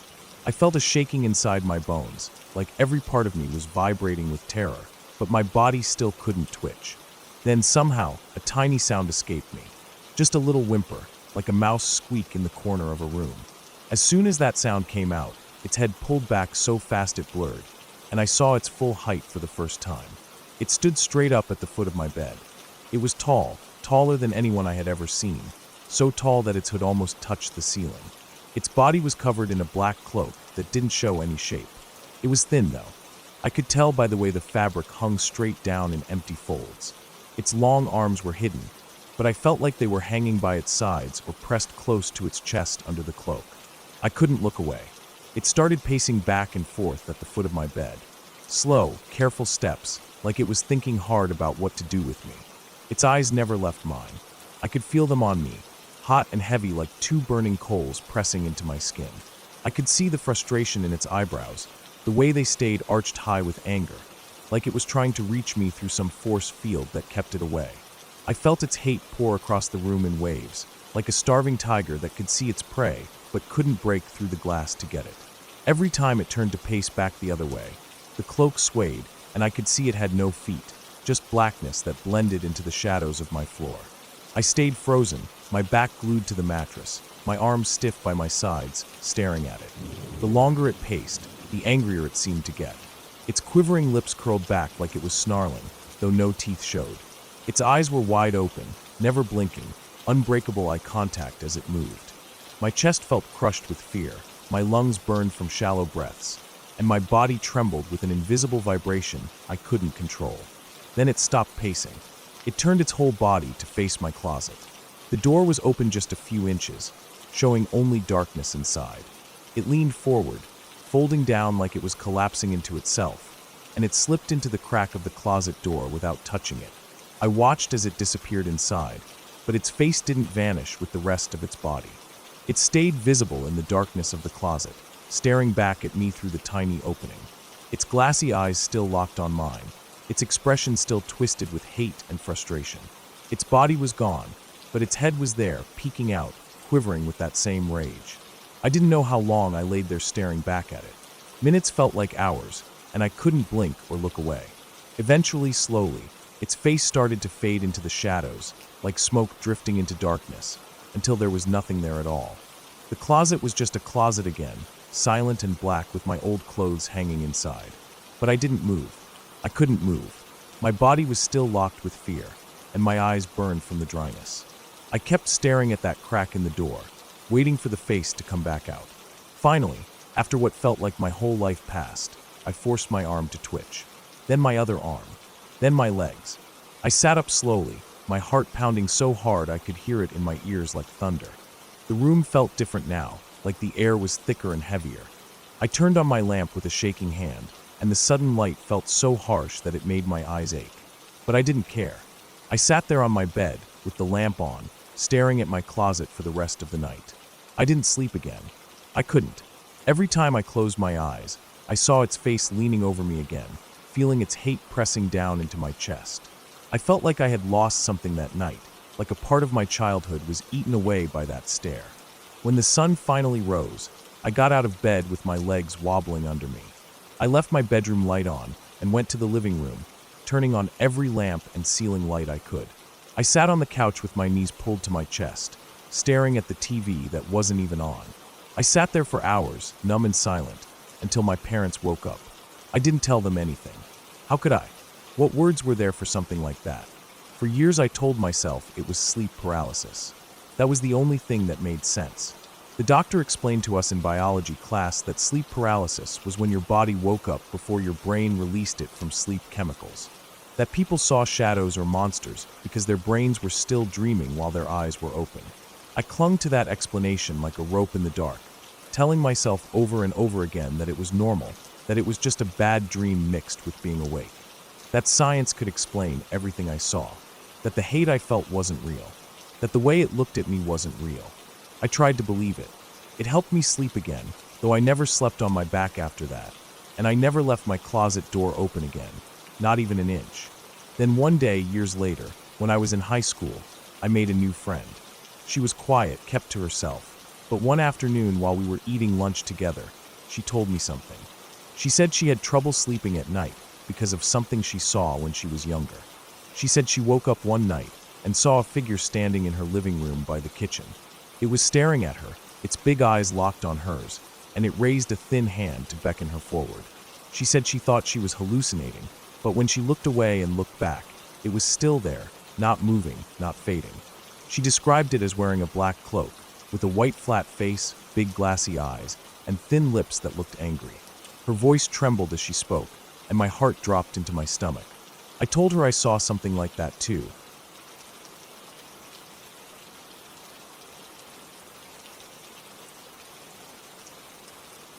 I woke up early that morning with a heavy feeling in my chest. I didn't really know why, but something felt off. I lay in bed staring at the ceiling, listening to the ceiling fan clicking every few seconds as it turned. It was still dark outside, but the birds had already started making their little sounds in the trees behind the house. I sat up and rubbed my eyes, feeling the crust of sleep on my eyelashes. I had planned to go on a run today because I hadn't exercised in weeks, and my body felt stiff and tired all the time. I hated that feeling, but I hated running even more. Still, I needed to force myself to go. I stood up, stretched my arms, felt my shoulders crack, then walked to the bathroom. My reflection looked pale under the dim yellow light. I splashed water on my face and felt a bit more awake. I brushed my teeth, the taste of mint covering the dry taste in my mouth from sleeping with it open. After changing into my running clothes, which were just a pair of loose black shorts and a gray t-shirt, I laced up my old running shoes. They had small tears near the toes from years of use, but I didn't care. They still worked. I grabbed my phone and headphones, stepping out into the cool morning air. The sun wasn't up yet, but there was that faint blue light across the sky that comes before dawn. The street was completely empty. The houses around mine were all dark, except for one far down the block with a kitchen light on. Probably someone getting ready for an early shift. I started walking, warming up my legs, stretching a bit as I walked towards the end of my street. The pavement felt rough under my thin shoes. I could hear my footsteps echo slightly in the silent neighborhood. After 5 minutes of walking, I started to jog slowly. My breath felt cold in my chest. I turned left onto the small main road that led out of my housing area. There was a row of small shops on one side, all closed with their metal shutters down. I passed by them, noticing an empty plastic bag stuck to a lamp post, moving slightly in the breeze. I kept my pace steady, feeling the muscles in my calves pull tight as they warmed up. My breathing got heavier, but I ignored it. I just wanted to finish this run and get back home to shower. I turned onto another street, this one lined with small trees planted at equal distances on both sides. Their leaves were dark and still, not moving much in the morning breeze. I focused on my steps, one after the other, hearing the rhythmic slap of my shoes on the pavement. After about 15 minutes, I reached the edge of the neighborhood. There was a narrow road that curved down into a small valley where there were no houses, just an old construction site that had been abandoned a few years ago. It was a large area with overgrown weeds and half-built gray structures with exposed rebar rusting in the air. The road passed right along its edge before curving back towards the city. I usually never went down that road because I didn't like the feeling of being alone near that place. It was always quiet there, and the air felt heavy, like it was holding its breath. But today I decided I'd run down it and make a full loop back home instead of turning around. I picked up my pace a little as I reached the decline. My breathing quickened, and I could hear the blood rushing in my ears. As I reached the flat part next to the abandoned site, I glanced to my right. The broken fence that surrounded the area was bent down in some places. Tall dry grass and weeds grew through cracks in the road leading inside. The unfinished buildings looked like giant skeletons in the dim morning light. Their empty window spaces were just black holes staring back at me. I tried to keep my eyes straight ahead, focusing on the curve ahead, but something made me glance back again. This time I saw a movement near one of the buildings. It was a small shape, dark against the lighter concrete. At first I thought it was a stray dog, but as it moved closer to the fence, I realized it was a person. They were crouched low, almost on all fours, but not quite. They moved quickly between the tall weeds and stopped near the broken part of the fence, just standing there half hidden behind the metal and plants. My heart started beating faster. I told myself it was probably just a homeless person looking for a place to sleep, but something about the way they moved made my skin crawl. It wasn't normal. It was too fast, too low to the ground, almost like they were gliding. I kept running, telling myself not to look back, but my mind kept imagining them climbing over the fence and following me down the road. My legs felt weak with fear, but I forced myself to keep my pace. The road curved to the left, away from the site, and I felt a small bit of relief as the buildings disappeared from view behind the trees that lined the road. My breathing was ragged now, both from running and from panic. The road was completely empty. No cars, no other runners, not even a bird sound. Just the pounding of my shoes and the wind in my ears. After a few minutes, the road sloped up again. I slowed down to a walk to catch my breath. My legs were shaking slightly. I glanced back down the road to see if anyone was there. It was empty, but my chest still felt tight. I decided to keep walking fast until I reached the housing area again. As I walked, I kept thinking about what I saw. The way the person moved bothered me deeply. I couldn't get the image out of my mind. Their limbs seemed too long, their body too low to the ground. My stomach twisted as I thought about it. I tried to tell myself it was just my mind playing tricks on me because I was tired and the light was dim. But deep down, I didn't believe that. Finally, I reached the start of the neighborhood again. The sun was coming up now, lighting the street in pale gold. I felt a bit better seeing the houses, the parked cars, the open windows. I jogged the rest of the way back home, wanting to be inside as quickly as possible. When I reached my house, I unlocked the door with shaking hands and stepped inside. The cool air inside hit my sweaty skin, making me shiver. I locked the door behind me and leaned against it, breathing heavily. I walked to the kitchen, poured myself a glass of cold water, and drank it all in one go. My hands were still shaking slightly. I sat down at the table, staring at the wooden surface, trying to calm my breathing. My heart was still pounding, and my mind kept replaying that movement I saw. I tried to think logically about it, telling myself it was just someone looking for scrap metal or a place to sleep. Maybe they were injured. and that's why they were crouched like that. But that explanation didn't sit right with me. After sitting for about 10 minutes, I got up and went to shower. The hot water felt good on my cold skin. I stood there for a long time, just letting the water run over my back and shoulders. My legs felt sore and heavy from the run, but the tension in my chest stayed. When I stepped out, I felt slightly calmer. I got dressed and made some breakfast, though I wasn't hungry. I sat by the window, eating slowly, staring out at the bright morning outside. People were walking their dogs, kids were playing on bikes, cars were leaving for work. Everything looked normal, peaceful. But my mind kept going back to that road, to that empty construction site, to that figure crouched low in the weeds. The fear hadn't left me. It had just settled deeper into my chest like a heavy stone. I thought about calling someone and telling them what I saw. But what would I even say? That I saw someone crouched behind a fence? No one would care. They'd just say to ignore it. Later that day, I decided to walk back down that road to prove to myself that it was nothing. I waited until the sun was fully up, around noon, and put on my shoes again. As I stepped outside, the heat hit me immediately. The streets were busy now, people walking around, cars driving past. I walked quickly, wanting to get it over with. My legs felt tired from the morning run, but I ignored the soreness. As I reached the narrow road leading to the construction site, I felt my heart start beating faster again. The area looked different in daylight. The weeds looked more brown than dark, and the buildings didn't look as threatening. They just looked like sad abandoned structures. I kept walking until I reached the broken part of the fence. I stood there, looking inside. The weeds were tall, almost up to my chest. The ground was littered with broken bricks and pieces of rusted metal. There was no one there now, just the wind moving through the dry grass, making a scratching sound. I stepped closer to the fence, peering inside. There was a faint path in the weeds leading deeper towards the buildings. My chest tightened as I imagined following that path and finding something I didn't want to see. I shook my head, telling myself to stop thinking like that. I turned around and started walking back home quickly, my skin feeling cold despite the hot sun. The rest of the day, I couldn't focus on anything.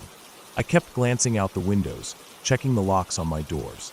Every time I heard a small sound outside, my heart would jump in my chest. That night, I couldn't sleep properly.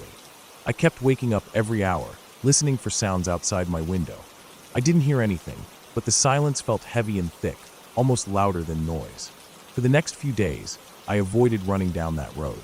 I stuck to the streets near my house, staying where I could see people and houses. But even then, every shadow made my heart beat faster.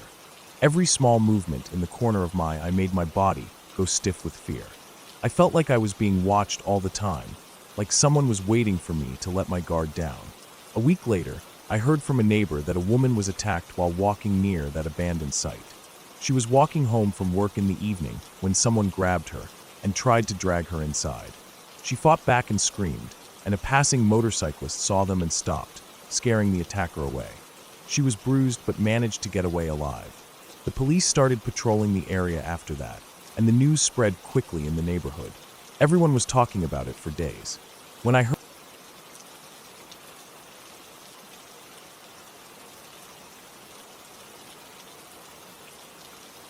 I woke up before the sun came up. It was still dark outside, and the window in my room was just a silent square of black. I couldn't fall back asleep, even though I was tired.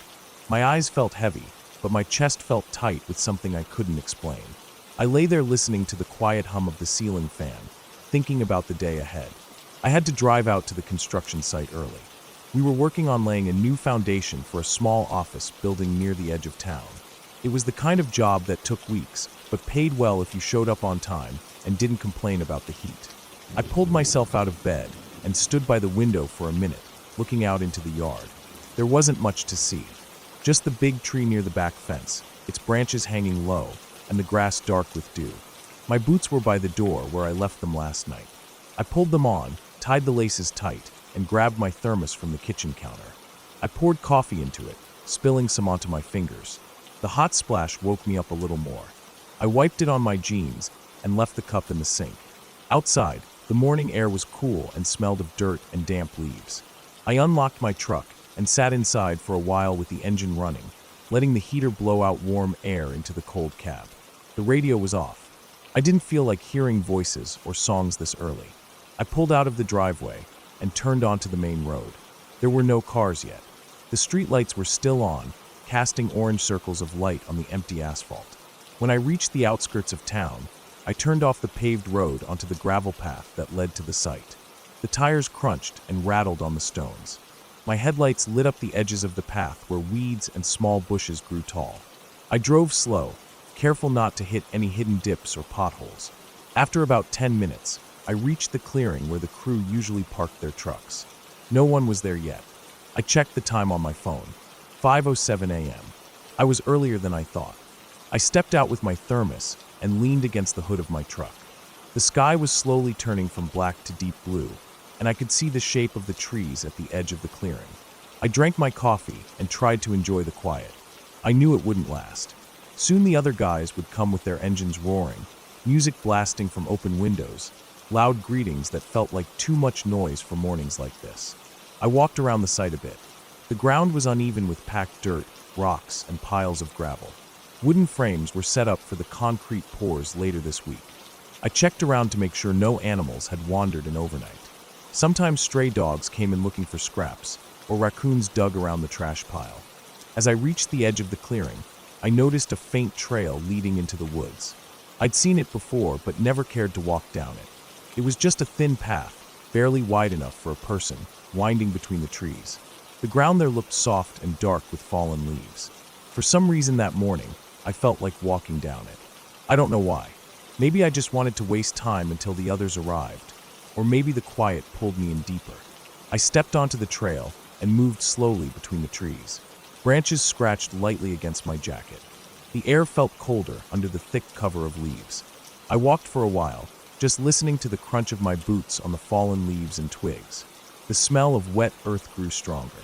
I noticed old tree stumps covered in moss, some fallen branches, and a few animal holes in the ground. Everything felt so still. After about 10 minutes, I came to a small clearing. It wasn't as open as the worksite clearing, but there was enough space to see the pale sky above. In the middle of the clearing, there was an old rusty barrel with black scorch marks around it. Some people must have used it for burning trash or wood. There were empty beer cans and a couple of broken plastic chairs lying on their sides. It looked like the place where teenagers might come at night to drink and smoke. I felt a bit uneasy standing there, like I was stepping into someone else's hidden place. I turned around to head back when I noticed something to my left. It was a shape on the ground near the tree line, half covered by brown leaves. I walked closer and saw that it was a torn blue tarp. It looked dirty and old. Part of it was buried under the damp soil and sticks, but part of it was loose. I felt this sudden strange pull in my chest to see what was under it. I stepped forward and grabbed the edge of the tarp with my gloved hand and pulled. At first it didn't move much. The smell that came out from under it hit me so fast I nearly gagged. It was thick and rotting and sour, like meat that had been left out too long in the sun mixed with the smell of damp soil. I pulled again, using both hands this time, and the tarp flipped back enough for me to see. Underneath was the carcass of a deer, its fur matted and gray, the body sunken in. The ribs showed through the skin, and the eyes were gone. But the thing that made me take a step back was the fact that its legs were tied together with yellow nylon rope. My chest tightened. I just stood there staring at it. The rope was tied in neat knots around all four legs, holding them tight together. Its neck was twisted at a strange angle, and its mouth was open, showing teeth that looked almost human in the dim light. I felt a chill crawl up my back. Someone had done this. This deer didn't just die and end up like this naturally. I stepped back again and nearly tripped over a branch behind me. I turned to leave, feeling a growing panic inside my chest. As I walked back down the trail, my breath came faster. I felt like someone was watching me from between the trees. The quiet no longer felt peaceful. It felt heavy and dangerous. I kept thinking about the rope. Why would anyone tie up a deer like that? My boots crunched loud on the path. I felt exposed, like I was making too much noise in a place where something else was moving quietly, listening. When I reached the clearing of the worksite again, I saw 2 trucks pulling in. The guys were getting out, stretching, laughing about something. I walked up to them and forced myself to act normal. Inside, I felt sick. My stomach hurt, and the smell of that rotting deer seemed to cling to my clothes and hair. The sun was up now, and the world looked normal again, but my chest still felt tight. All day, while we worked, I kept thinking about that deer. Every time I looked at the tree line, I felt a cold spot in my chest. During lunch break, I walked to the far edge of the clearing and looked down the trail again. I could see the shadows between the trees, dark and silent. I felt eyes there, watching, waiting. I didn't eat much that day. After work, the others left in their trucks, honking and waving as they drove off. I stayed behind, saying I needed to check some of the tools and lock up the storage shed. When they were gone, I stood alone in the quiet evening light. The sun was low, painting the trees in orange and gold, but the trail and trance looked almost black in the fading light. I don't know what made me go back down there. Maybe it was fear mixed with curiosity, or maybe it was that same pull I felt in the morning. I grabbed my heavy flashlight from the truck and walked down the trail again. Each step felt heavier than the last. The trees seemed closer together this time, like they were closing in around me. The smell hit me before I even reached the clearing. That thick rotting smell, stronger than before. When I stepped into the small clearing, I shone my light towards the tarp. My breath caught in my throat. The deer was gone. The tarp was still there, crumpled and dark with dirt, but the carcass was gone. The ropes were lying in a pile next to it, wet with black stains. I scanned the area with my flashlight, moving the beam slowly from tree to tree. The chairs were still there, the barrel still standing. But there was something new. In the soft dirt near the tarp, there were footprints. Bare feet, large with long toes. The prints were fresh, pressed deep into the wet ground, and they led into the trees. My chest felt tight with fear. I turned off the flashlight for a second and just listened. The forest was silent. No wind, no rustling leaves, no birds. Just silence. I turned the light back on and looked down at the footprints again. The edges were sharp and clear. They were real. I stood there frozen for what felt like forever, staring at those prints leading away from where the dead deer had been. Then I turned and ran. I didn't care about noise anymore. I ran down the trail, branches slapping against my arms and face, my boots slipping on the damp ground. My breath came in hard gasps. I reached the worksite clearing and didn't stop running until I was inside my truck with the doors locked. My hands shook as I fumbled with the keys. When the engine started, I reversed too fast, almost hitting a pile of gravel. I turned onto the gravel path and drove back to the main road, my tires spitting out rocks behind me. That night, I couldn't sleep. I sat in my living room with all the lights on, staring at the window. Every shadow outside looked like it was moving. My mind kept going back to the footprints. The deer tied up with rope, left under a tarp. Then gone, with footprints walking away. I didn't know what it meant. I didn't want to know. But I knew one thing for sure. Someone was out there. Someone who could carry a dead deer on their shoulders and walk barefoot through the forest without making a sound. The next morning, I called in sick. I told them I had food poisoning. I sat at the kitchen table drinking cold coffee and staring at my phone, wondering if I should call the police. But what would I say? That I found a tied-up deer that disappeared overnight? That there were large barefoot prints leading away into the forest? They would think I was crazy, or worse, they would think I was trying to cover something up. I spent the whole day inside, barely moving from the chair. The sun rose and fell, and shadows moved across my walls. When darkness came again, I closed all the blinds and locked every window. I sat in the quiet, listening for any sound.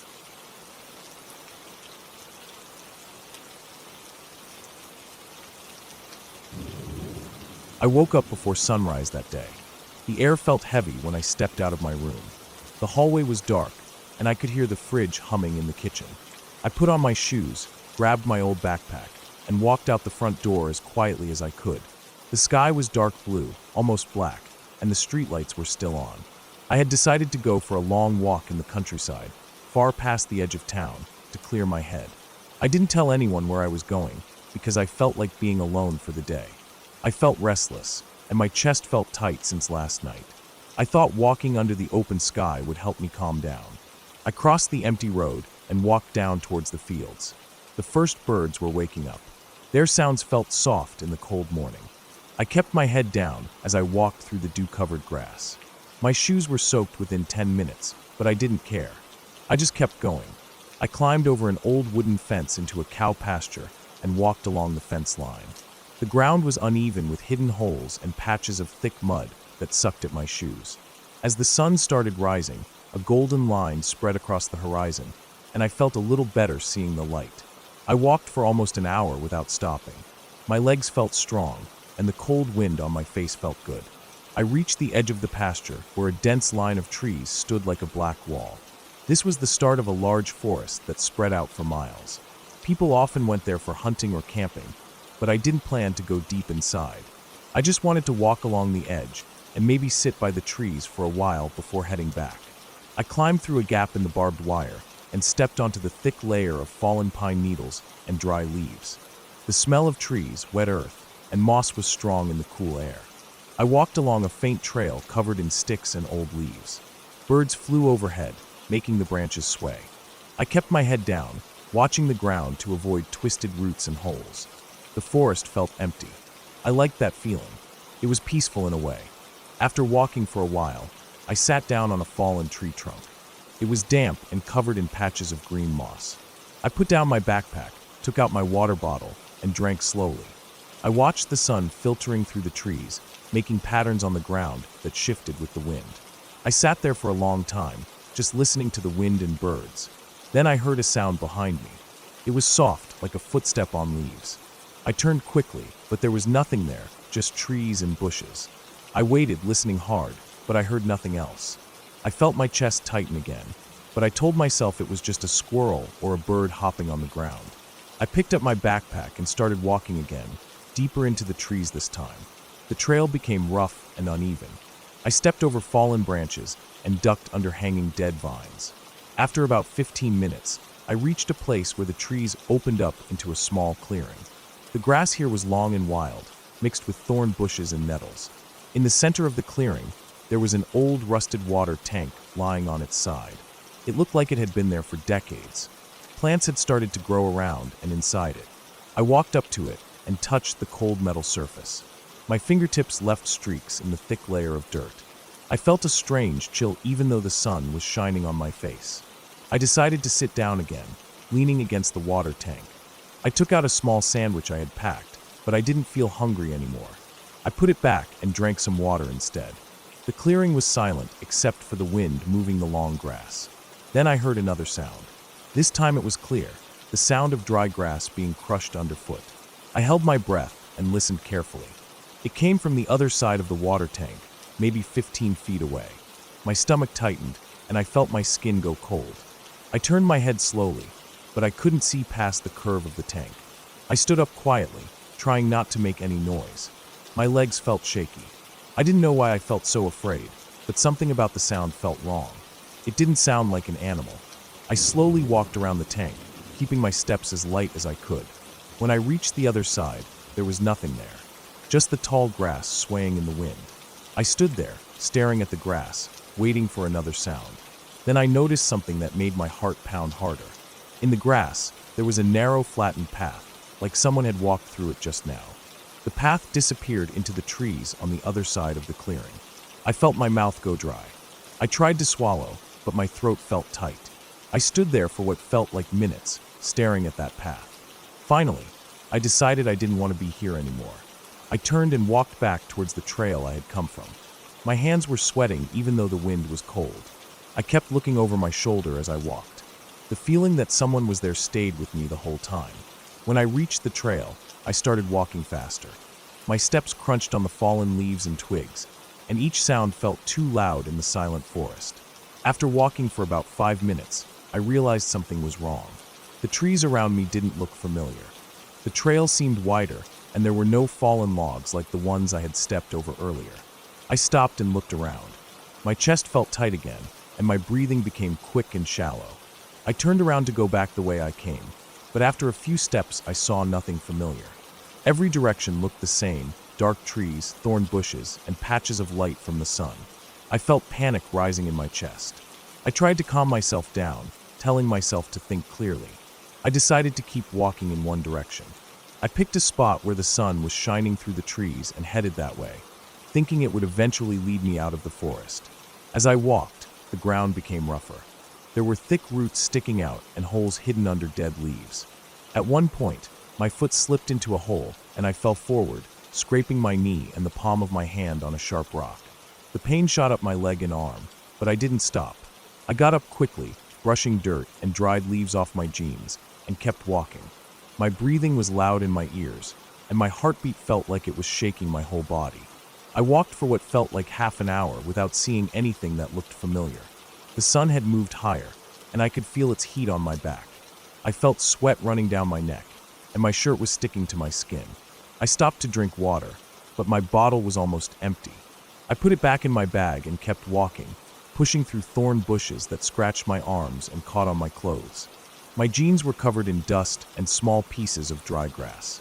After a while, I saw something ahead, a small slope with scattered rocks leading down into a narrow ditch. I walked down carefully, hoping it might lead to a path or an open area. At the bottom of the ditch, there was thick mud. My shoes sank in, making sucking noises as I pulled each foot out. The smell of wet earth and rotting plants was strong. I struggled through it, grabbing onto tree roots to keep from falling. When I climbed out the other side, my legs were covered in dark brown mud up to my knees. I sat down on a dry patch of ground to catch my breath. My legs were shaking, and my hands were trembling. I felt like crying, but I held it in. I looked around and tried to listen for any sound of cars or voices, but all I heard was the wind and distant birds. I forced myself to get up again and kept walking. My mind felt foggy, and my legs felt heavy. Every step felt harder than the last. My stomach growled, but I didn't feel hungry, just sick and tired. Suddenly, I heard a noise to my right, a low rustling sound in the bushes. My heart jumped, and I froze in place. The rustling grew louder, like something big was moving through the undergrowth. I stood completely still, staring at the bushes. My mouth felt dry as sand. Then I saw movement, branches bending and leaves shaking.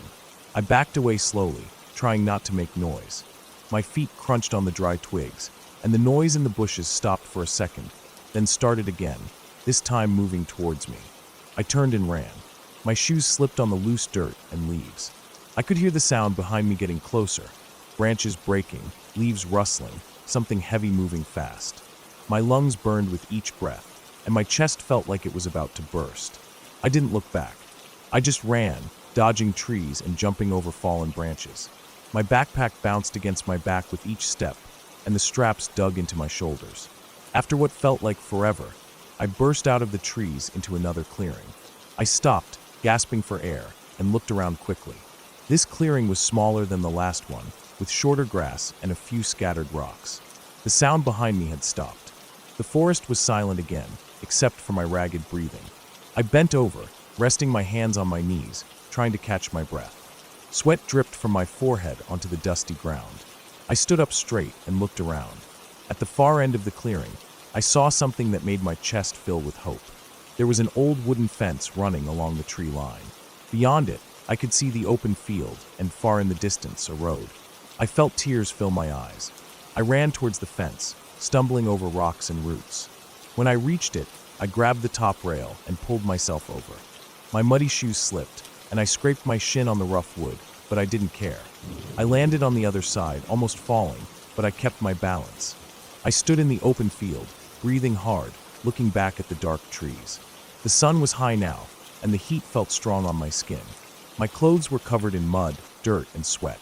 My arms were scratched and bleeding in places. I stood there for a while, feeling the breeze on my face, feeling the open sky above me. I turned and started walking towards the road, feeling my legs shaking with every step.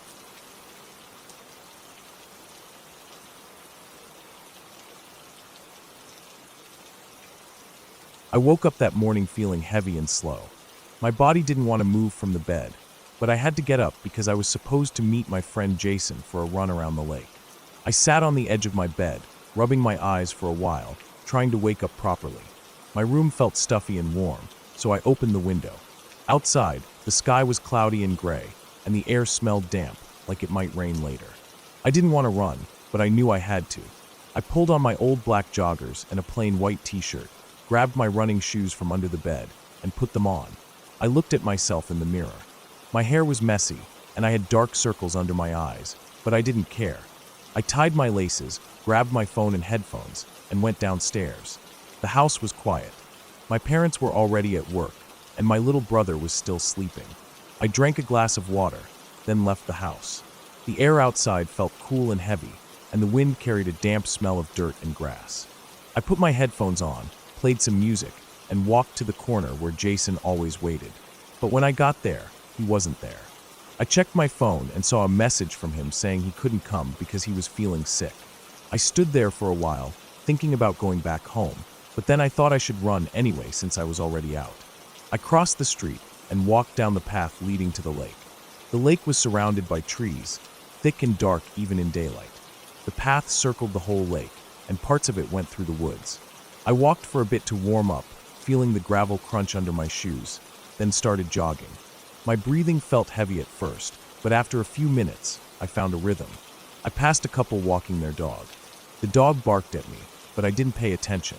The sky was getting darker, and I thought it might rain soon, so I decided to run faster to finish before the rain started. I ran past the wooden benches near the old dock, past the fishing spot where an old man always sat on weekends. Today it was empty. The wind picked up, and I could hear the leaves rustling above me. A few birds flew out from the trees, making loud flapping sounds. I kept running, feeling sweat roll down my neck and back. My breathing was getting harder, but I didn't stop. The woods felt quiet, but not peaceful. It was the kind of quiet that felt thick and heavy, like the trees were listening. I reached the part of the path that went deeper into the woods. This part was always darker because the trees blocked the sun. The ground here was covered in damp leaves and fallen branches. I slowed down a little because the path was uneven and slippery in places. I could hear my breathing loud in my ears and my shoes crunching the leaves. The smell of wet earth was strong here, mixed with the smell of old rotting wood. As I ran further in, I felt something strange, like someone was watching me. I looked around quickly, but didn't see anyone.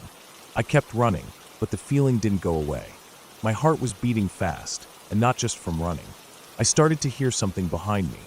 At first, it sounded like an echo of my own footsteps, but after a few seconds, I realized it was something else. It was heavier, slower, and it didn't match my steps. I turned my head slightly and saw movement between the trees. My stomach twisted. I kept running, trying not to look back again. The sound of footsteps behind me got louder, and I could hear sticks snapping under heavy weight. I ran faster, but I felt like my legs were filled with lead. My breath was burning my chest, and my vision was shaking with every step. The footsteps behind me didn't stop. I could hear breathing too deep and heavy, like whoever it was had strong lungs or was pushing themselves hard. I reached the wooden bridge that crossed a small stream. I ran over it without looking down. The footsteps were closer now, and my fear turned into panic. I forced my legs to move faster, even though my body was screaming to stop. The path curved sharply to the left, and as I turned, I risked a quick glance back. Between the trees, I saw a person, but only for a second. They were wearing dark clothes, maybe black or dark brown, and they were tall. I couldn't see their face. The branches blocked parts of their body, but I could see their arms pumping as they ran after me. My body went cold. I ran as fast as I could. My feet slipped on the wet leaves, and I almost fell, but I kept going. My lungs felt like they were tearing open, and my legs were burning. I could hear them gaining on me, the snapping of sticks louder and closer. The path here was narrow, with thorn bushes on both sides. Branches scratched my arms, and thorns caught on my shirt, tearing small holes in it. I didn't care. I just wanted to get out. I knew there was a small clearing ahead, a place where people sometimes stopped to rest. I aimed for it, hoping that if I reached an open area, I could see better or find a stick or rock to defend myself. When I reached the clearing, I stopped and turned around, breathing hard. But there was no one there. The path behind me was empty. The trees stood still, and everything was silent except for my ragged breathing and the pounding of my heart. I stood there, bent over, trying to catch my breath, listening carefully for any sound. The only thing I heard was a distant bird call and the wind rustling the leaves high above. My legs were shaking, and I felt sick. I waited for a minute, staring into the trees, expecting to see them step out any second. But nothing moved. I felt sweat dripping down my back, and my shirt was sticking to my skin. I looked around the clearing. It was just a small open space with a couple of fallen logs and some large rocks covered in moss. The ground was covered with old dry leaves and pine needles. There were no signs of anyone. My breathing was slowing down a little, but I still felt shaky. I thought about calling someone, but I didn't want to sound stupid if it was just my imagination. I checked my phone. There was no signal here. I put it back in my pocket and started walking towards the exit of the woods. I didn't want to run anymore. My body felt drained, and I felt dizzy. As I walked, I kept turning my head to look behind me. Every shadow looked like a person hiding. Every branch snapping under a falling pine cone made my heart jump into my throat. The feeling of being watched didn't go away. It felt like eyes were following me from the trees, moving with me, always staying just out of sight. After what felt like forever, I reached the edge of the woods where the path opened back to the lake. I walked quickly towards the main road, my breathing still uneven. I kept looking back over my shoulder, expecting to see them emerge from the trees. But no one did.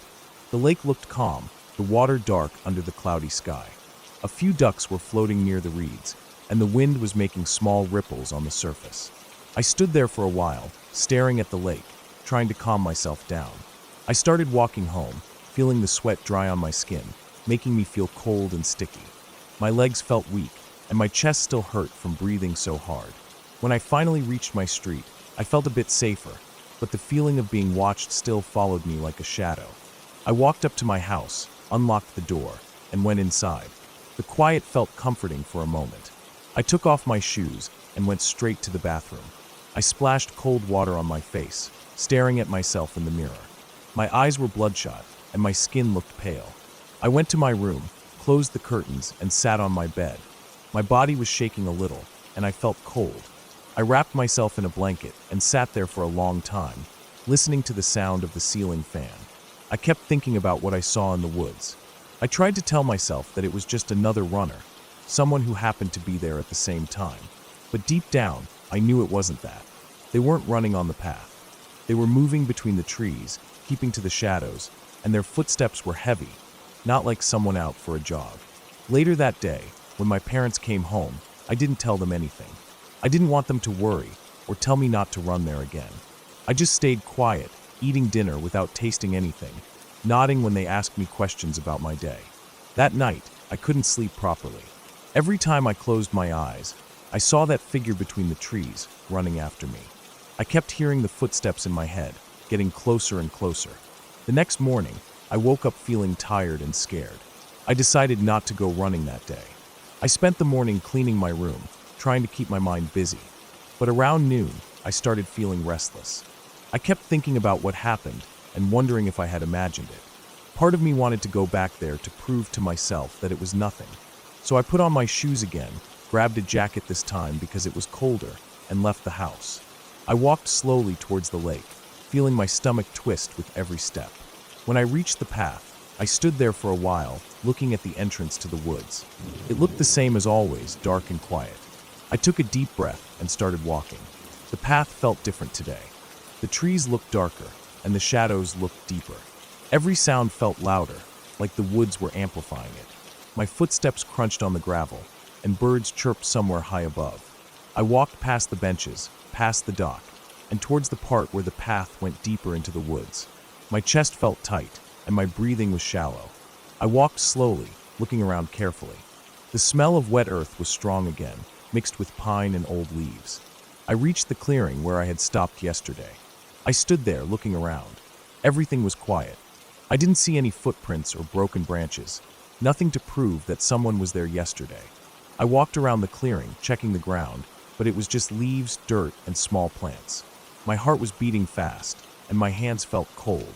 I stood there for a long time, listening to the quiet. I could hear a woodpecker tapping somewhere in the distance, and the wind moving through the tops of the trees.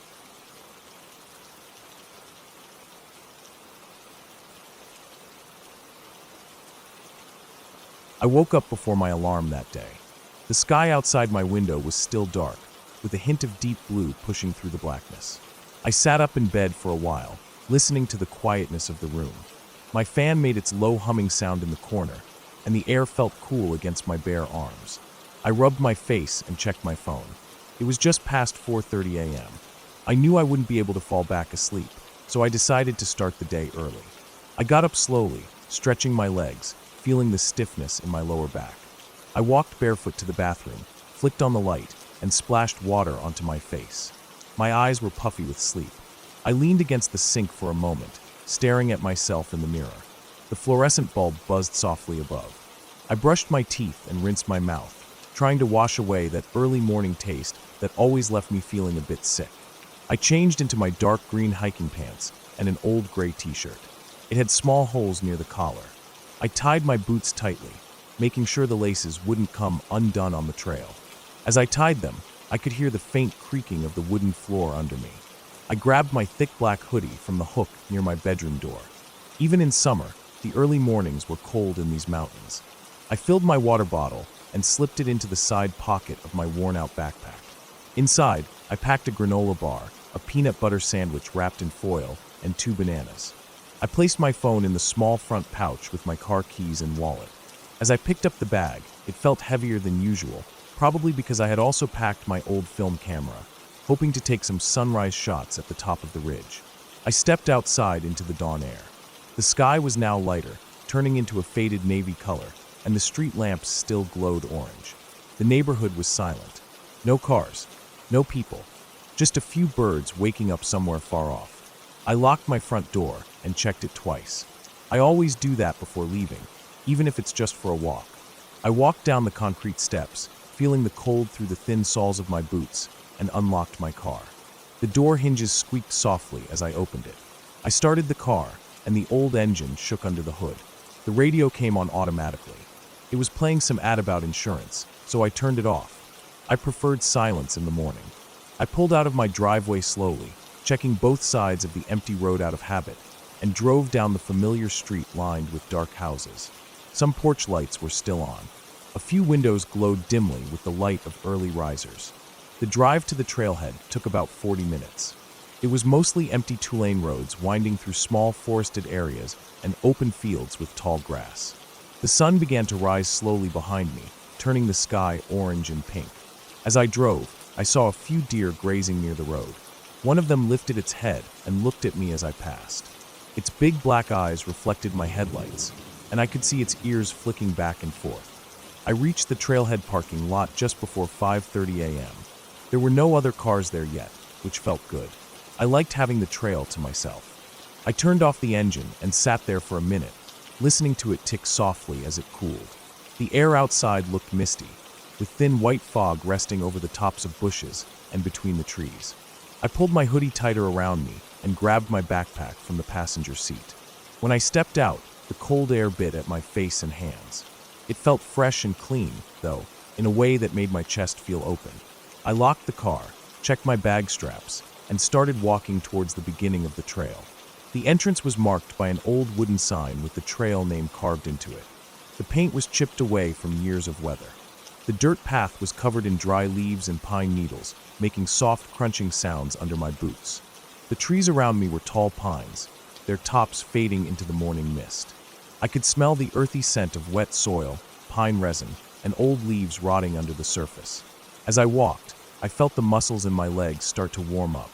The trail began with a slight incline that always made my calves ache. I moved slowly, not rushing myself. I liked to look around while I walked. To my left, the forest floor sloped down into a shallow ravine filled with ferns and fallen branches. To my right, the land rose steeply, dotted with rocks and small bushes. There was a soft wind moving through the treetops, making them sway and creak. Once in a while, a small twig or pine cone would fall somewhere behind me, making a faint thud against the ground. About half an hour in, I stopped to drink some water. I took off my backpack and leaned against a large rock. I could feel the rough, cold surface through the back of my shirt. I unscrewed the cap of my water bottle and took a long sip. The water was still cold from sitting in the fridge overnight. I looked around while I drank. The forest was getting brighter as the sun came up, and small rays of golden light were breaking through the trees, lighting up the fog like smoke. I could hear a woodpecker tapping away somewhere far off. Small brown birds flitted between low bushes, chirping quietly to each other. I saw a squirrel sitting on a broken log, nibbling on something it held between its tiny paws. It looked at me for a moment before darting off into the undergrowth. I finished drinking and wiped my mouth with the back of my hand. I felt a bit of sweat on my neck, even though the air was still cool. I put the bottle back in my bag and started walking again, feeling the straps rub against my shoulders. The trail curved to the left and began to climb more steeply. The ground here was covered in loose rocks, and I had to watch my steps carefully. My boots slipped a little on the smoother stones, making my heart jump each time I lost balance for a second. About 10 minutes later, I reached a section where the trail narrowed and dropped off sharply to the left. The edge was only about 2 feet wide, with loose gravel on top, and I could see the hillside falling away into the trees below. I moved slowly here, placing each foot firmly before taking the next step. My breathing was loud in my ears, and my palms felt sweaty as I held onto a small branch sticking out of the dirt wall beside me. When I passed that section, the trail widened again and leveled out a bit.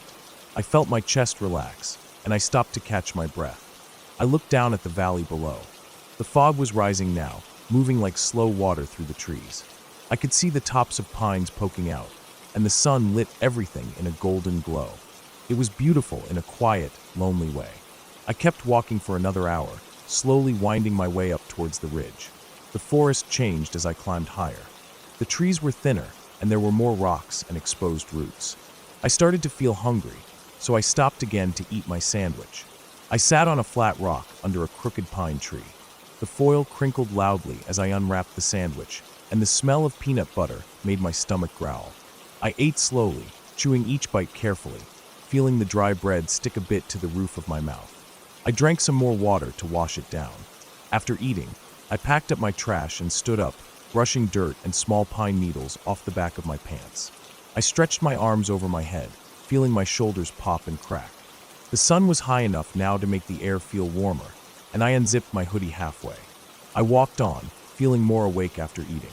About half an hour later, I heard something strange ahead of me on the trail. It was like a soft scraping sound mixed with rustling leaves. I stopped walking and listened carefully. The sound stopped too. I stood still, holding my breath. Then it started again, but this time it was closer. It sounded like something heavy being dragged across the ground. I felt a cold tightness in my chest. I looked around but couldn't see anything through the trees. The sound continued, slow and steady, then stopped again. I stayed still for what felt like minutes, listening. Everything else was silent. No birds, no wind, just complete stillness.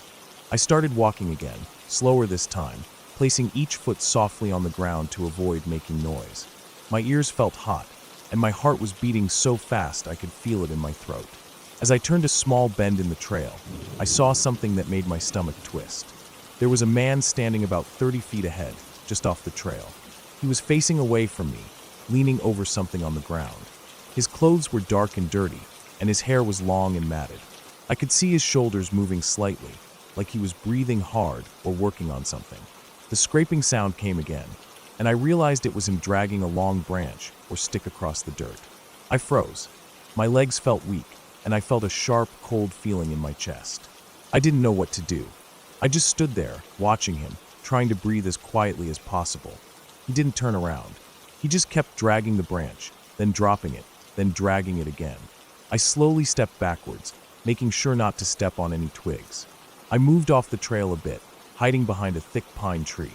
My hands were shaking so badly I could feel my fingers twitching against the rough bark. I peeked out again to look at him. He was still there, moving in the same way, like he was stuck in a loop. I knew I couldn't go forward. I also didn't want to go back down the trail because it would take me past him again. I thought about waiting it out, but I didn't know how long he would stay there. My mind felt hot and dizzy. I could hear my own breathing, fast and shallow. I decided to move off the trail completely and cut across through the trees to rejoin the path further up. It wasn't safe, but I couldn't think of anything else. I tightened my backpack straps and started moving slowly through the undergrowth, stepping over fallen branches and ducking under low pine limbs. The ground was uneven, filled with hidden rocks and roots. Every step felt like it might make noise.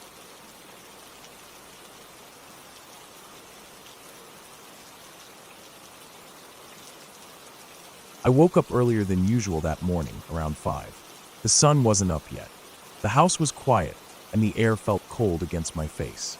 I sat up in bed and felt a stiffness in my back. I'd been sleeping wrong lately, maybe because of the old mattress, or maybe just stress from work. My room smelled like dust and old wood. I could hear the faint ticking of the clock in the kitchen, even from my room. I rubbed my face and sat there for a while, staring at the dark wall in front of me. I didn't want to get up, but I had promised myself I would go for a walk today. I'd been feeling heavy in my chest for the past few weeks. Everything felt stuck. Work was boring. Life was boring. I felt like I was just existing to finish the day and sleep. So I thought I should get out early before anyone woke up, just walk deep into the forest that started behind my house. Maybe I would feel better after a long walk in the trees, breathing in the cold morning air. I put on my old faded jeans, a gray hoodie, and my worn-out black trainers. They had holes on the sides near my toes. I didn't care. I just wanted to get going before the sun came up. I didn't even eat breakfast. I drank some water straight from the jug and stepped out the back door. The air was cold enough that I could see my breath. It smelled like wet dirt and pine trees. I locked the door behind me out of habit, even though no one ever came this way. I walked across the small patch of grass behind my house. There was an old broken-down swing, set leaning to one side. Its chains were rusty, and it squeaked every time the wind blew hard. I passed it and stepped onto the narrow dirt path that led into the forest. The trees here were tall pines, close together so only thin strips of dawn light came through. The forest floor was covered with dry brown needles and fallen branches. I could hear the crunch under my shoes with every step. A crow cawed somewhere deep in the trees, and the sound echoed back to me like a warning. I walked for about 15 minutes before I started to feel awake. My legs warmed up. My arms were tucked inside the hoodie pocket to keep my hands warm. The path kept getting narrower until it almost disappeared, but I knew this forest. I'd grown up here. I used to come here with my dad when I was a kid to collect pine cones and look for deer tracks. Back then it felt like an adventure. Now it felt more like I was looking for something I had lost. I kept walking further in, deeper than I'd ever gone alone. The trees grew closer, and their trunks looked darker and older here. Some had thick moss climbing up their sides. I passed a large fallen tree that was almost hollow inside. I stopped to look in it, half expecting to see an animal curled up asleep. It was empty except for some brown leaves and dirt clumped together. I could hear small scratching sounds coming from somewhere inside the log, but I didn't see anything move. I walked on. The forest started to slope down into a small valley. The ground was soft and damp here. My shoes sank in a little with each step. I smelled something rotten, like dead plants mixed with stagnant water. The trees opened up into a small clearing, maybe 10 meters across. In the middle was a shallow pond covered in dark green scum. The water looked thick. I walked up to the edge and stood there for a moment, staring at it. A faint mist hovered above the surface, moving slowly with the breeze. It felt colder here. The smell was worse too. I stepped back and decided to keep walking. I walked along the edge of the pond until I reached the other side of the clearing where the trees closed back in. The path wasn't clear anymore. There were fallen branches and thorny bushes blocking the way, but I pushed through them. The thorns scratched my jeans, and one scraped the back of my hand. A thin line of blood appeared, but I didn't feel any pain. I wiped it on my hoodie and kept moving forward. As I walked, I started to feel like I was being watched. Every time I stopped to listen, I heard nothing but the faint rustle of leaves above me. But when I started walking again, I thought I heard soft cracks behind me, like someone stepping on dry twigs. I stopped again and turned around. There was nothing there, just dark trees standing silent, their branches hanging like long, thin arms. I kept going deeper, thinking maybe it was just an animal following me, maybe a fox or a stray dog. I tried to ignore it. The ground here was uneven, and I kept tripping over small rocks hidden under the thick layer of pine needles. My shoes were wet now. I could feel the cold dampness seeping into my socks. I started to regret not bringing water or even my phone, but it was too late to turn back now. I told myself I'd keep going for a bit more, and then turn around before it got bright.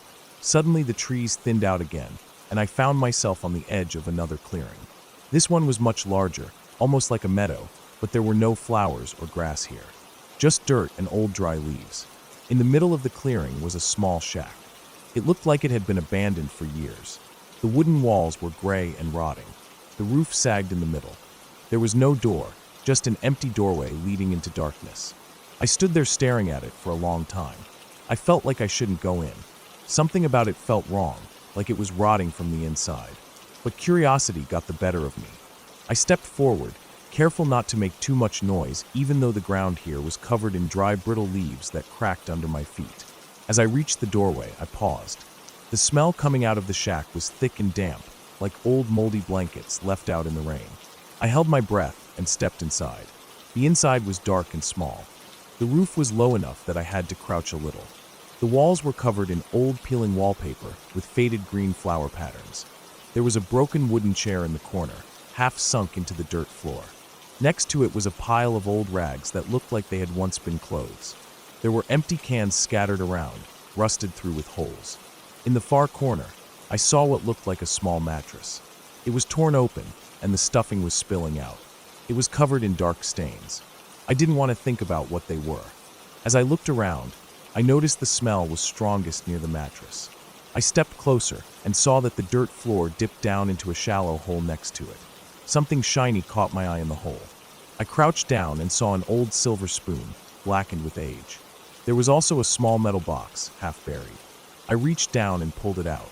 The box was cold and heavy. I opened it, and inside were old coins, some buttons, and a small pocket knife. The blade was rusty but still sharp at the edge. I closed the box and put it back. I didn't want to take anything from here. I stood up and backed away from the mattress. The smell was making me feel sick now. I turned to leave, but as I stepped towards the door, I heard a low rustling sound behind me. I froze. My skin felt tight against my bones. I turned my head slowly and saw the pile of rags shift slightly. I couldn't tell if it was just a rat inside or something else. I didn't want to find out. I walked quickly out the door and stepped back into the clearing. The morning light had grown stronger. The sky was turning a dull gray, but the sun was still hidden behind the trees. I felt like I needed to leave. Something in my chest felt heavy, like a stone pressing down on my lungs. I turned back towards the path I had come from, but I realized I couldn't see it anymore. The trees all looked the same. There was no clear trail. My throat went dry. I tried to remember the direction I had walked in, so I picked a spot between two thick pine trunks and started walking towards it, hoping I was going the right way. As I moved deeper back into the trees, I felt the ground become softer again. The smell of damp earth filled my nose. I walked faster, my shoes slipping in the mud.